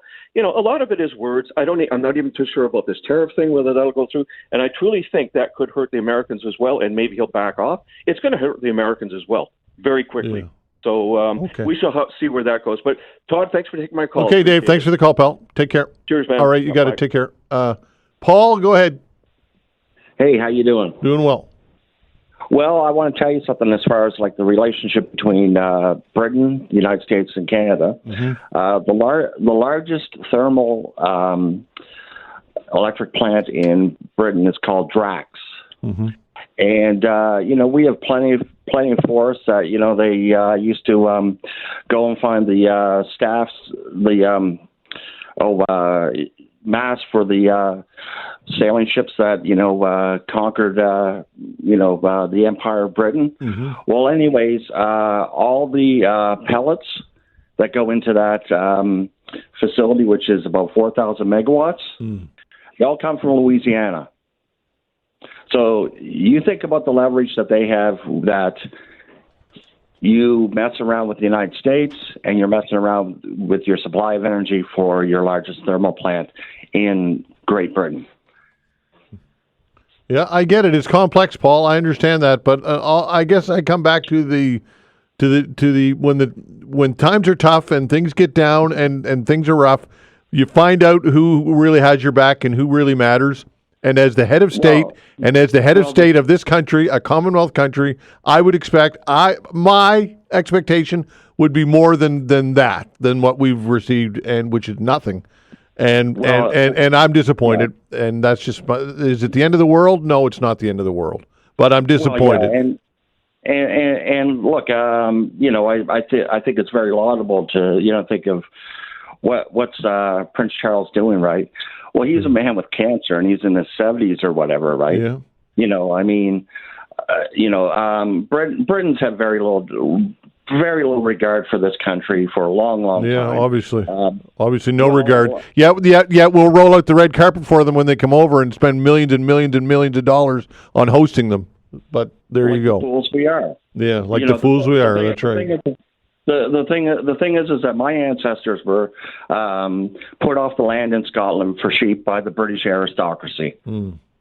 Keep that in mind. Yeah. Keep in mind that they owed us $1 billion after World War II when they were on their knees. Yeah, there you go. And they never paid it back, and they made us pay for crap submarines that cost us $1 billion. There are colonial oppressors. Commonwealth more like common theft. Yeah. Okay. Thanks, Paul. Appreciate the call. Take care. Thanks for the calls, everybody. We appreciate it very much. Canadian Medical Association wants nationwide licensing for doctors. We'll discuss this with the president of the Canadian Medical Association when we come back. Thanks.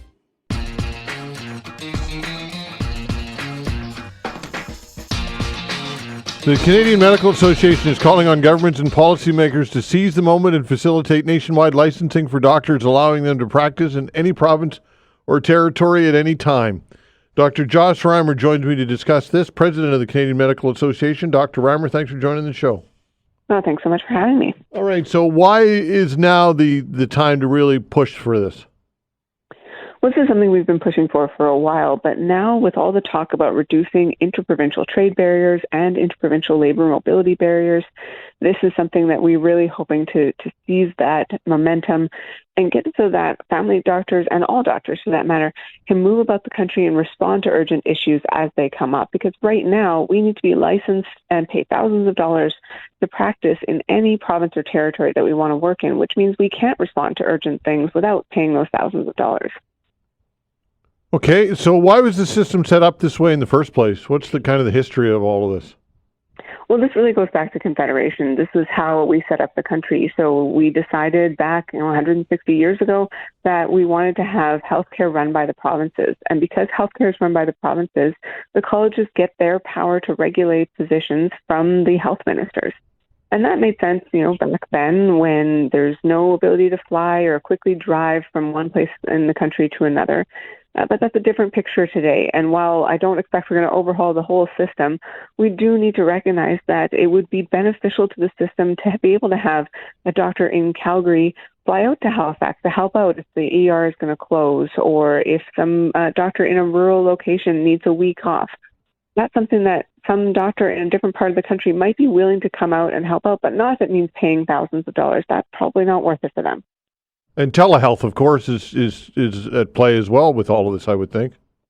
Well, that's another great point, and especially for people who are moving. For example, I live in Winnipeg. If one of my patients moves away, I can't provide them with virtual care when they're living in another province. So while they're trying to figure out who their doctor is going to be in that new province, they can't keep seeing me virtually because I don't have the right to provide them that care.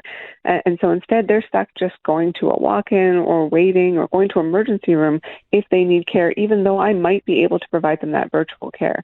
And for rural and remote locations, for remote ones particularly where they don't have access to a doctor, a pan-Canadian license, or at least recognition of licenses from one jurisdiction to another, would open up so many more options for those patients. Right. Where does the pushback come from here? I'm assuming there's pushback for this, or is there? Well, this is something that the provinces have to decide if they're willing to do. And in 2023, at the health ministers' meeting, they did say they were committed to moving on this issue. But outside of the Atlantic provinces, we haven't seen much movement. However, where you are, there is progress, because in the Atlantic provinces, if you have a license in any of the four, you can pay an additional $500 and work in any of those four provinces. But we want to learn from what happened there and move that to the rest of the country.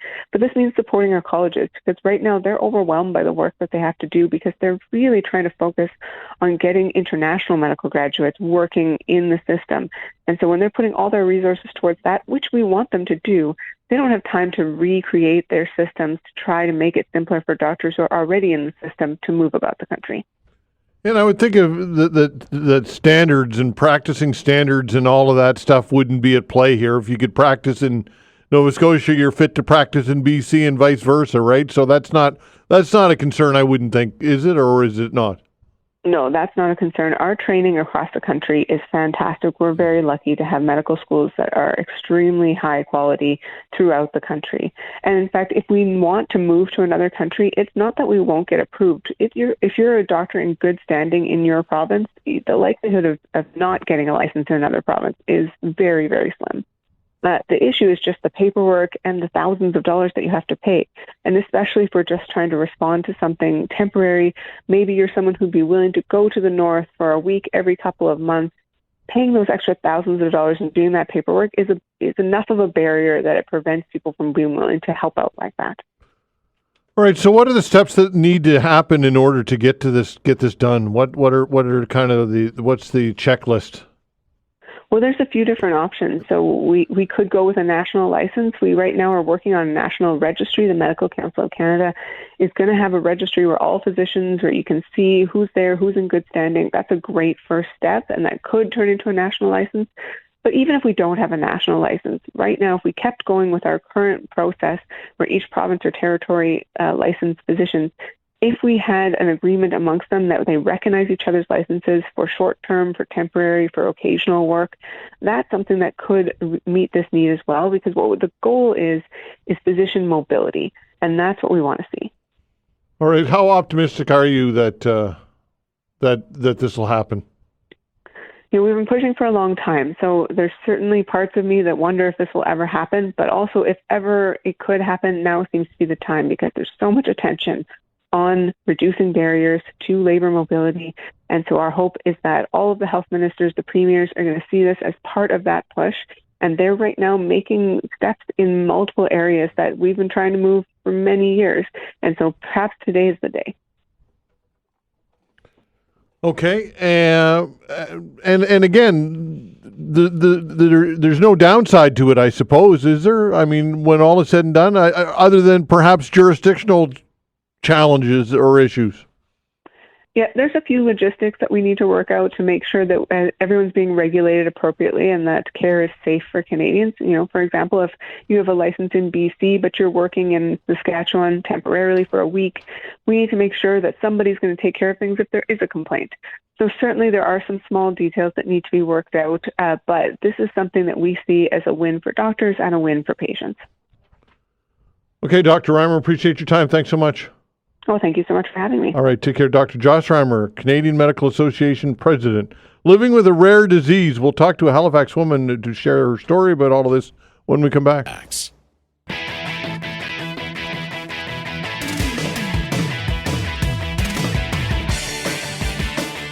All right, today, February 28th, is Rare Disease Day, and joining me to talk about all of this is Ashley Hickey, who's from Amherst. Ashley, thanks for joining me. Thank you for having me. All right. So I guess, first off, share your story. Yeah, absolutely. So I have a combined variable immune deficiency. It's a rare disease, and it basically means that if you have a cold or illness and your body says, okay, I'm going to send out some things to fight this, my body can't do that. So that means I have to spend a lot of time in the hospital. I have to spend a lot of time getting treatment. And you can imagine it presents a certain amount of challenges in life when you have to take 14 days of work off a year. Yeah, absolutely. What about your diagnosis and all of that? When did this become aware? And you had a misdiagnosed as well. I did, actually. So when I was a kid, I can't remember what exactly it was called. I actually come from Margaree in Cape Breton. It's a very, very small town for those of you who haven't heard about it. And so I was sick. My mother could mark it on the calendar. You could just start in the school year and to the end of the school year. I missed so much school and I was constantly sick. So that continued right up until I was around 19, and I moved towards Halifax, in which I was able to access the appropriate treatment, and the diagnosis came from there because I just had pneumonia after pneumonia after pneumonia. And they actually thought I had cystic fibrosis first, and then they eventually, after some testing, found out that it was the combined variable deficiency. And it must have been a relief at least to get some answers. It did. It changed my life. I wouldn't be sitting in front of you today otherwise. Yeah. How long ago was that? Well, I'm 19 and I'm pushing 40, so. Oh, there you go. Okay. Yeah. All right. So you've been living with this for. Basically, you're born with it. Yeah. It's genetic. So I would have had it as a child, but there is the average time span when I was diagnosed was about 20, anywhere for 20 years to being diagnosed, because it's not the first thing that you're looking for. I mean, you're talking 1 in 80,000 people would have this. So it's not exactly the first place you're going to go. Mm-hmm.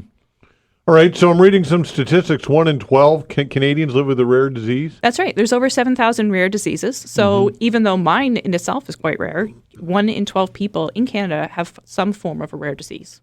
Right. So statistically speaking, your chances of getting a rare disease are pretty high. Yeah, absolutely. Sometimes more than one. Yeah, exactly. So medication and costs associated with that. Tell us about some of those challenges. Yeah, absolutely. And that's part of the reason why I'm a huge advocate of the rare disease strategy, because that is really, one of its main things is reducing the barriers to medication. I myself, before I actually even get access to pharmacare, could buy a 2025 Subaru Crosstrek that is outright. I have to work 100 hours a week. What put me there, though, was it was a biological medication. And due to a clerical error, I actually didn't get that. It was actually paid for by the province of Nova Scotia, and I wouldn't be in this position. However, because it's so much of the red tape, I had to go on a different drug, actually 3 different drugs to equal that I had to pay for out of pocket. And the rules of pharmacare, you have to pay your copay, which only takes the amount off of what they call eligible. So you can have a $2,000 drug that pharmacare does not cover, and that won't go against your copay. So here I am in the position where I have to work 100 hours a week. I am the sole income of my house, and just in order to pay drugs, that's it. I haven't been out. I haven't gone on a time with my friends in 4 years because all I do is work, because the cost of this medication and the red tape associated with getting some of these new drugs.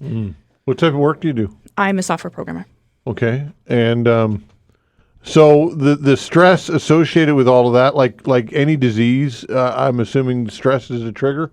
Well, absolutely. I mean, mine's genetic. My other conditions are autoimmune. And of course, stress is a huge factor in our health. Yeah.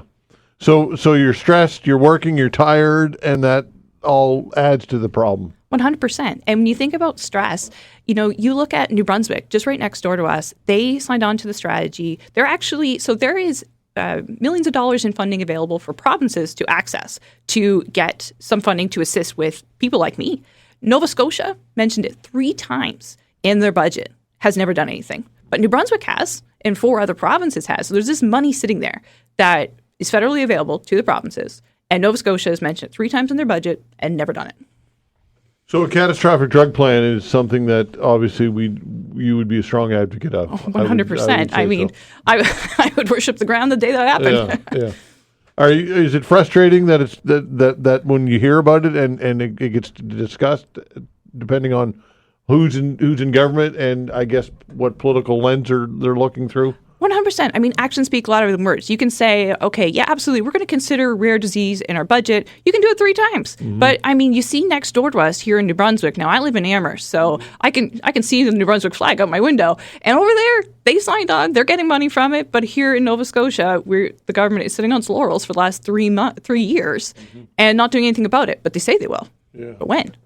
But federally as well, of course, pharmacare and a catastrophic drug plan and all of that. I mean, these are all And it's considered, and I do believe there's merit to it, that it's an investment in people, because if you don't have the drugs in order to, and it spirals into other problems, right? Well, yeah, but we have to let's look at pharmacare. So pharmacare is probably one of my most passionate topics. I am on pharmacare, but it doesn't kick into me for about 6 months of the year.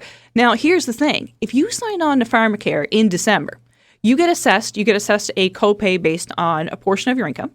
But if you let's say you sign on when there's only 3 months of the fiscal year left, so April 1st, you actually have to pay that full copay before you receive any benefit, even though you only can actually receive benefits for 3 months. So, now 100% of the medication that I'm on is not covered by our current pharmacare program. So it has to be approved by the province, and it's a massive red tape process. I'm still waiting for one, actually. How much of a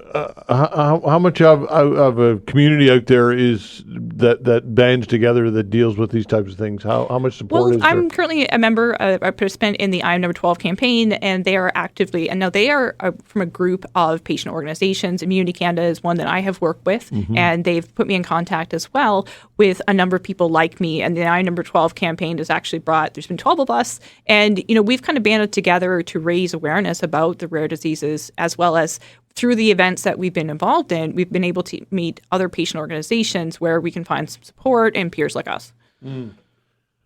So how do you deal with it on a daily, week-to-week basis, month-to-month? What are the challenges when it comes to dealing with this? Ooh, well, obviously, I work a lot. So, yeah. I mean, it's constant. It's every single day. I would just wonder if my body is going to be able to get through the workload I have to get through in order to be able to pay for these drugs. I mean, it's taking a toll on my health, my happiness, all of my friendships. And, you're still fighting for the change, though. You still, you're still living with the rare disease, and all that goes with that doesn't go away.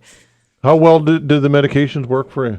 Well, I'll give you an example. So before, on the medication I'm currently on, I spent almost about 60 days in the hospital that year prior. So when you actually look at that, and then from the day that I was on it, with the sole exception of the couple times I couldn't afford it until I could afford it, those are the only times I end up in the hospital, and it's been 3 years. So now you take a person that I am, when I was in a non-self-employed role, I would make low six figures. So you take me completely out of the workforce and think about the taxes. Then think about the cost of what I am to the healthcare system. And you think of what that probably costs with the average ER visit being over $1,000. And I had over 50 of them. So that's $50,000. And they could have solved it with a drug that was half that price, but didn't. What about drug research and all of that and big pharma? I am a big advocate of the drug research, because the thing is, we may be rare, and but the thing is, these drugs change lives. I was actually one of the first people in Atlantic Canada on one of the drugs that I'm on, and that drug took a person who was relying on an oxygen concentrator to right back within 4 days of a fully functional human being that was able to go back right out there in the workforce and earning income for my family. Wow, it's amazing. So having hope and being hopeful is good, but you want to have that hope based in reality also, right? I'm going to be honest with you. I don't feel that hopeful. I feel tired and frustrated and not overly healthy. And so, I mean, I want to see some action. I want to stop saying, okay, yes, we're going to put it in our budget, and that sounds really good, and it's really good for the photo op, but what are we really going to do about it?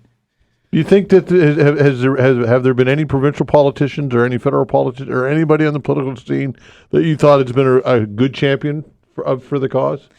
I'd like to say I will give credit federally to the fact that they earmarked the funding for the provinces. I will say that the 4 provinces, I do believe BC was the first to sign on to the actual making drugs, accessing the funding to get these drugs. I think that Nova Scotia is one of the worst, because so before this interview, I took a look and I perused, went to the library, went and looked, and I searched because you can't on the internet search very easily. Not one single outside of a budgetary thing has been said in the news from our politicians about what we're doing about rare diseases. If there is, I couldn't find it.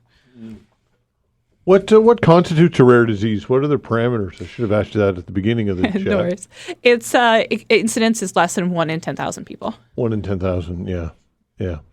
And are we seeing more rare diseases enter the environment? I think you're seeing a little bit more. I know I've worked with the IWK as well. I think because when I grew up, there wasn't the genetic testing that there is today. We're seeing a lot with some of the advocacy that's been done, particularly Immunity Canada, on the newborn screening and advocating and lobbying different governments for genetic screening at the newborn level, so that you're seeing more diagnoses because they're actually testing for some of these rare diseases quite young.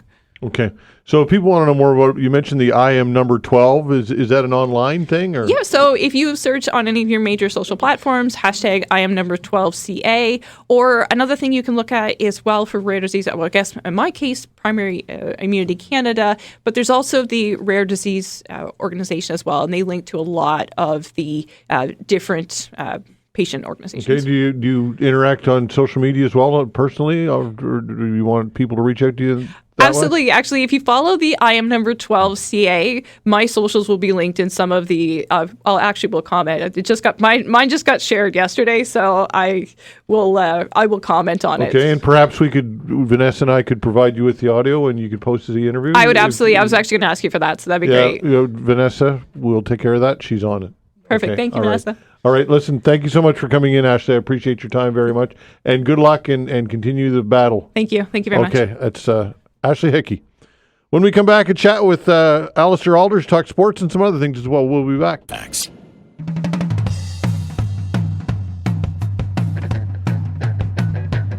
All right, time to talk weather with Allister Aalders, our weather specialist. Allister, hello.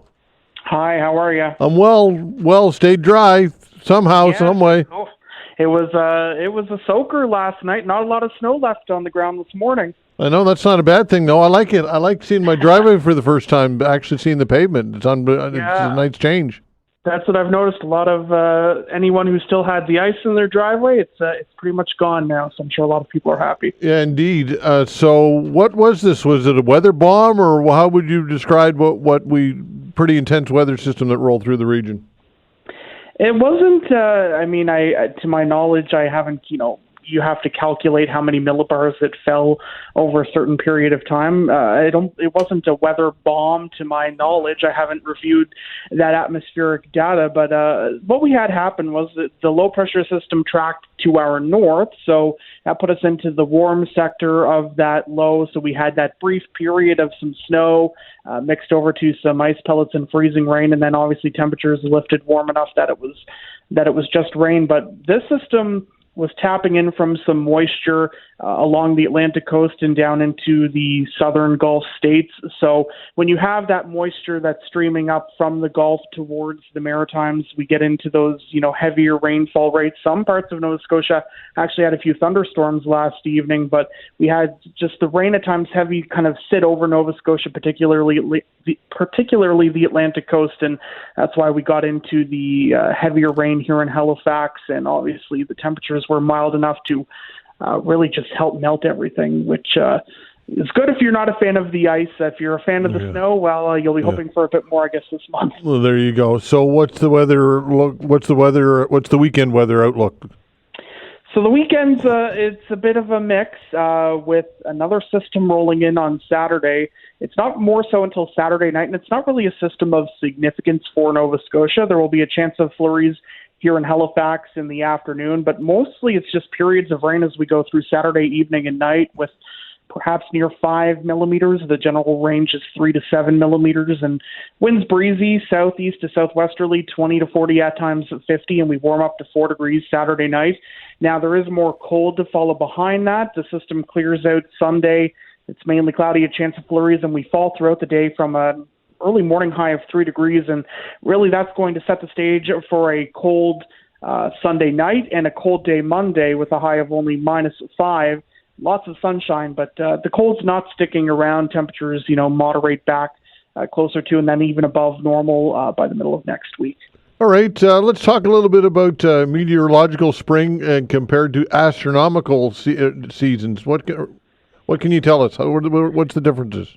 Yeah, well, if I told you that spring starts tomorrow, some people might say, well, no, it's not until later in the month. But we have in weather astronomical and meteorological seasons. So astronomical seasons, of course, include the solstices and the equinoxes, and that's based on Earth's position and tilt in relation to the sun and where those sun rays are directly overhead at certain points in the year, including the equator, Tropic of Cancer, and Tropic of Capricorn.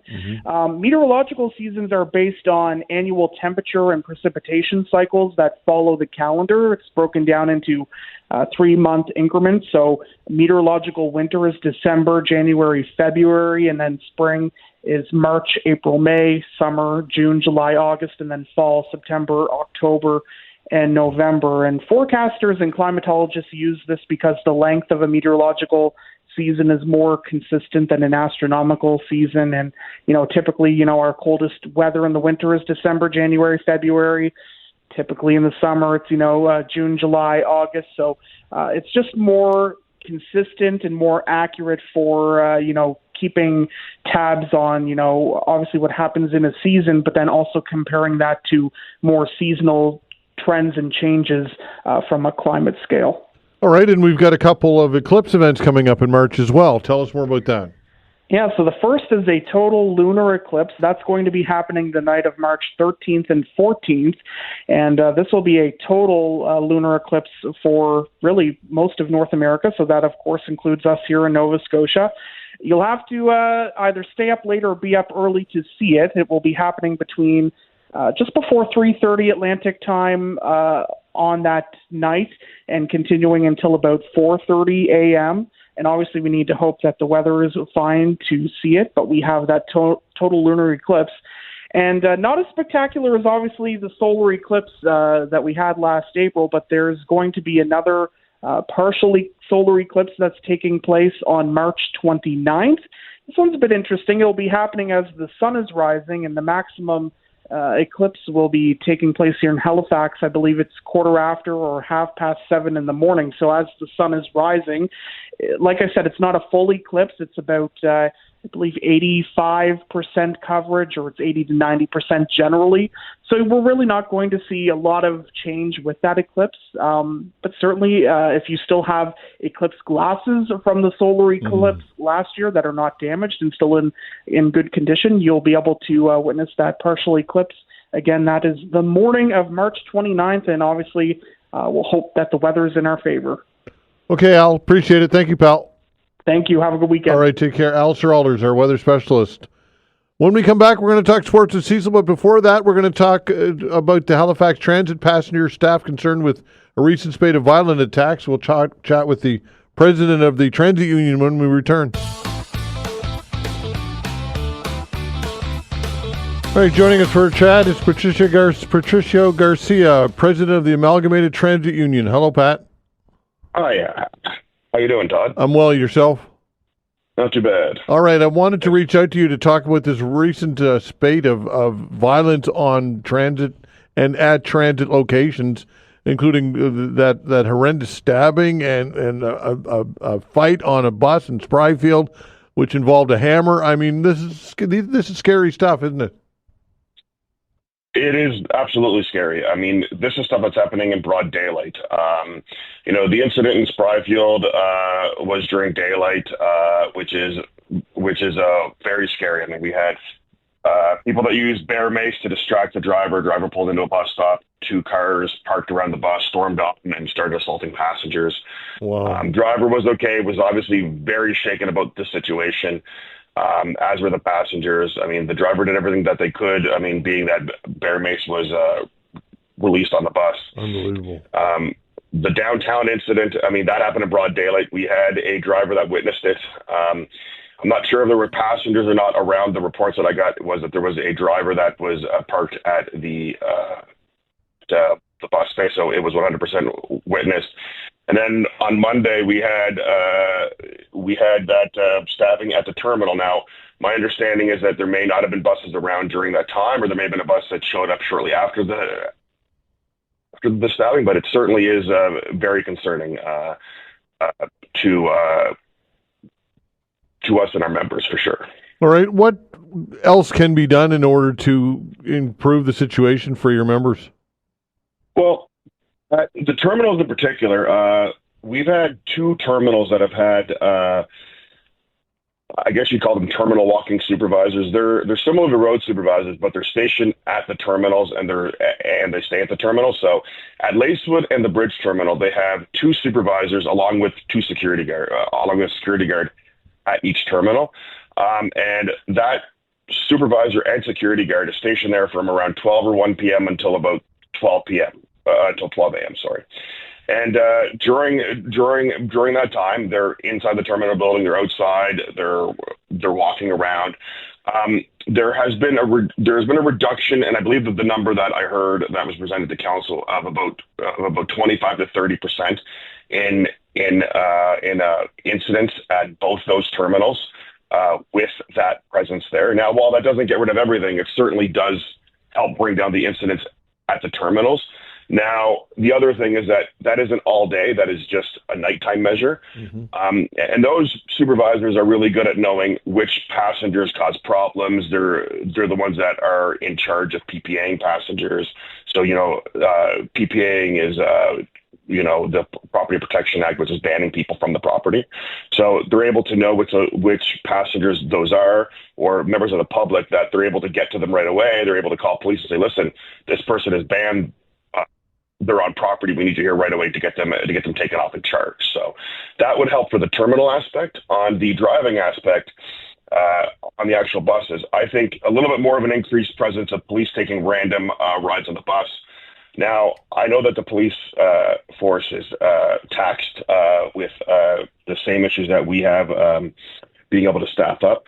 But certainly, if you have some beat officers that are walking up Spring Garden Road or walking in other certain neighborhoods, certainly wouldn't hurt if they could hop on a bus at the bottom of Spring Garden Road and take it to the top of Spring Garden Road and, get off the bus there, or, take it from, the bottom of one street to the top of another street, I mean, that kind of a presence shows the public that police could be on the bus at any time.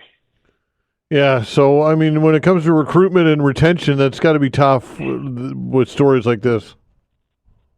I mean, it certainly is not helping whatsoever. I mean, we have lots of people that have put that out as an issue for not wanting to stay. We have multiple drivers that are out there now that have certainly complained about some of the situations at terminals and on the buses.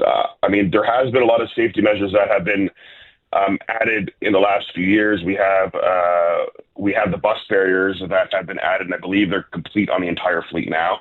That has certainly helped, but certainly it's certainly getting worse out there. And I mean, certainly we need to have any kind of deterrent that we can to allow the public and the operators to feel safe when they're on the buses and when they're at terminals. Okay, Patricio, appreciate your time. Thanks so much.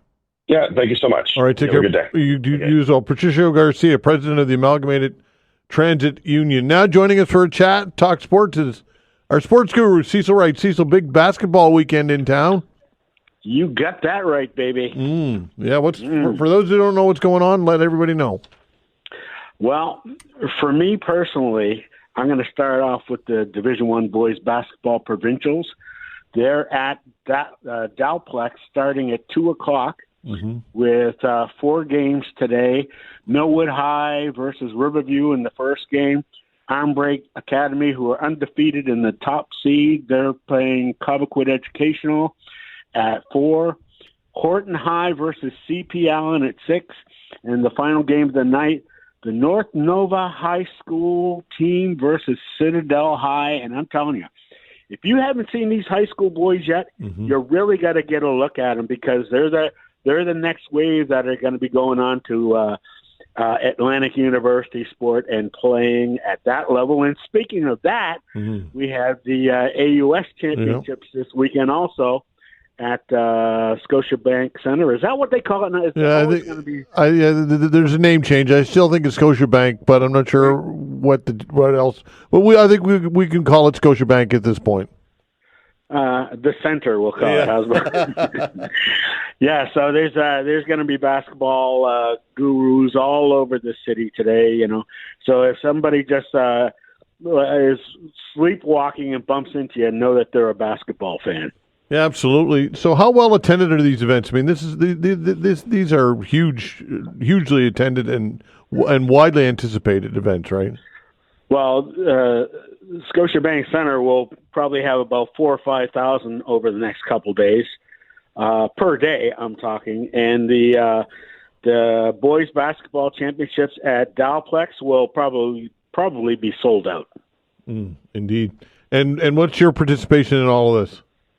We're calling the bronze medal and gold medal games on Sunday from Dalplex for the boys' high school. Nice, very nice. Yeah, 2:00 and 4:00.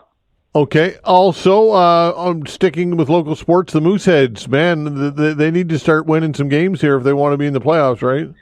Yeah, they do. Remember what I told you early in the year, though? Remember I said you got to have patience with these guys, and don't expect them to come out like they're the 1971 Boston Bruins, because we know they're not. But, with all things said, I think you have to classify this season as one of those that you're going to say, well, this team is really going to take a step forward next year, which I believe to be the case.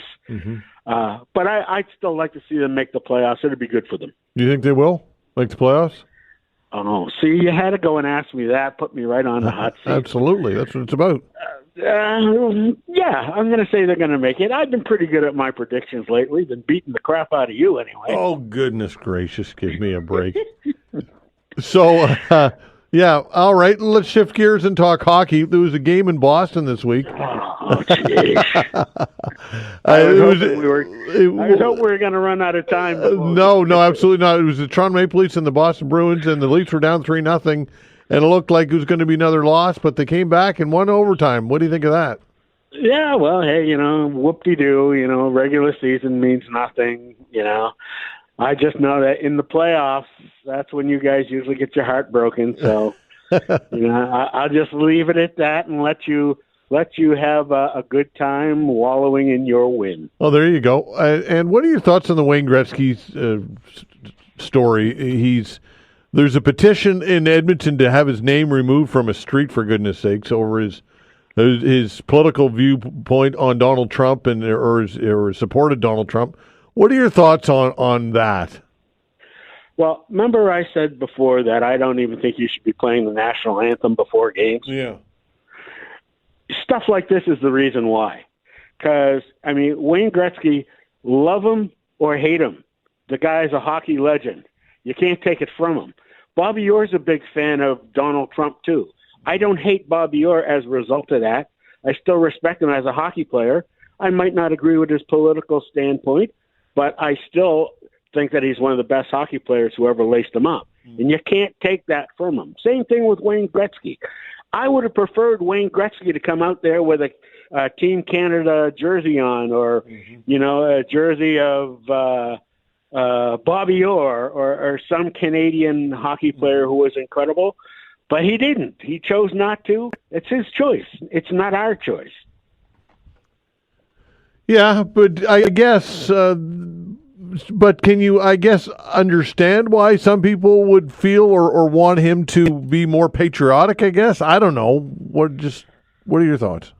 I don't know, because, I'm not in his shoes, and I don't know what he's gone through. How do we know that?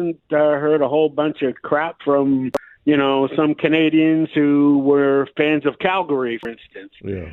Maybe he might have reasons for not necessarily waving the Canadian flag like some of the rest of us would. Maybe his family has suffered as a result. I'm sure that his going to some games in the past on the road probably heard a comment or two that she probably didn't agree with or feel very good about. But, that's how some hockey fans are. So I leave that decision up to the player that they want to have involved in those ceremonies. If they want to be more patriotic, they can. And if they want to wear a shirt and tie, it's up to them. All right, let's talk a little baseball. Spring training is underway. And look, spring training is what it is. Nobody remembers anything what happens in spring training as soon as the season begins. But who do you think's playing well, or what are your thoughts in general, I guess, on spring training? Personally, I believe spring training is about a week too long. Yeah. Personally. Yeah. But then again, teams in in the Northeast and on the northern seaboard, they have to put up with some touchy weather, in late April still. So I don't know, man. Who pays attention to spring training? Who? I mean, I do. I look at the box scores, I'll admit, just to see, if some of my favorite players have done anything notable, but half of them still aren't even playing yet. Yeah. It's really important for pitchers, right? I know that hitters are getting their timing down, but pitchers really, really need to maximize the spring training to get their arm in shape. Well, they do, and they got to make sure that they don't overdo it. Like I was reading yesterday, I think that Aroldis Chapman, the reliever for the Boston Red Sox, I can't believe I'm saying that, threw a pitch at, it was either 101 or 102 a day or so in spring training. Now, I'm no expert, but I'm thinking he's probably throwing a little bit too hard this early. If he ends up with a shoulder problem or an elbow problem, a week or two from now, I'm going to be pretty upset. I'll bet. You won't be. What about Vladdy Guerrero? You still think he's going to land in Boston at some point? Well, he's going to land somewhere, and it doesn't look like it's going to be Toronto. And if they wait and just lose him for nothing, they're nuts. They got to trade him. They're going to have to trade him because you cannot let a guy like that just walk out the door for no reason. So they're going to try to trade him for, I would say, a package of prospects and another player or two. And I believe they'll probably get what they're looking for a guy like him. Then it's up to whoever trades for him to sign him, and it's gonna cost a pretty penny. That's the problem. Juan Soto money. That's right. That's the problem with a rental, right? How much you want to give up, and it's got to be a team that's going to be right there that you're pretty much guaranteed going to have a playoff run. That's right. Absolutely. Yeah. That's why you'd make a deal for him in the first place. Yeah, for sure. Okay, Cecil, have a great weekend. It sounds like you're going to be very busy. I'm going to be busy, but I love it. Okay, pal. Take care. Ciao. All right, Cecil Wright, our sports guru. Thanks for listening, everybody. We appreciate it very much. Thanks to Vanessa Van Den Ness as well on the other side of the glass at the control boards, doing a fine job as always. We're back on Monday, 10 o'clock. See you then.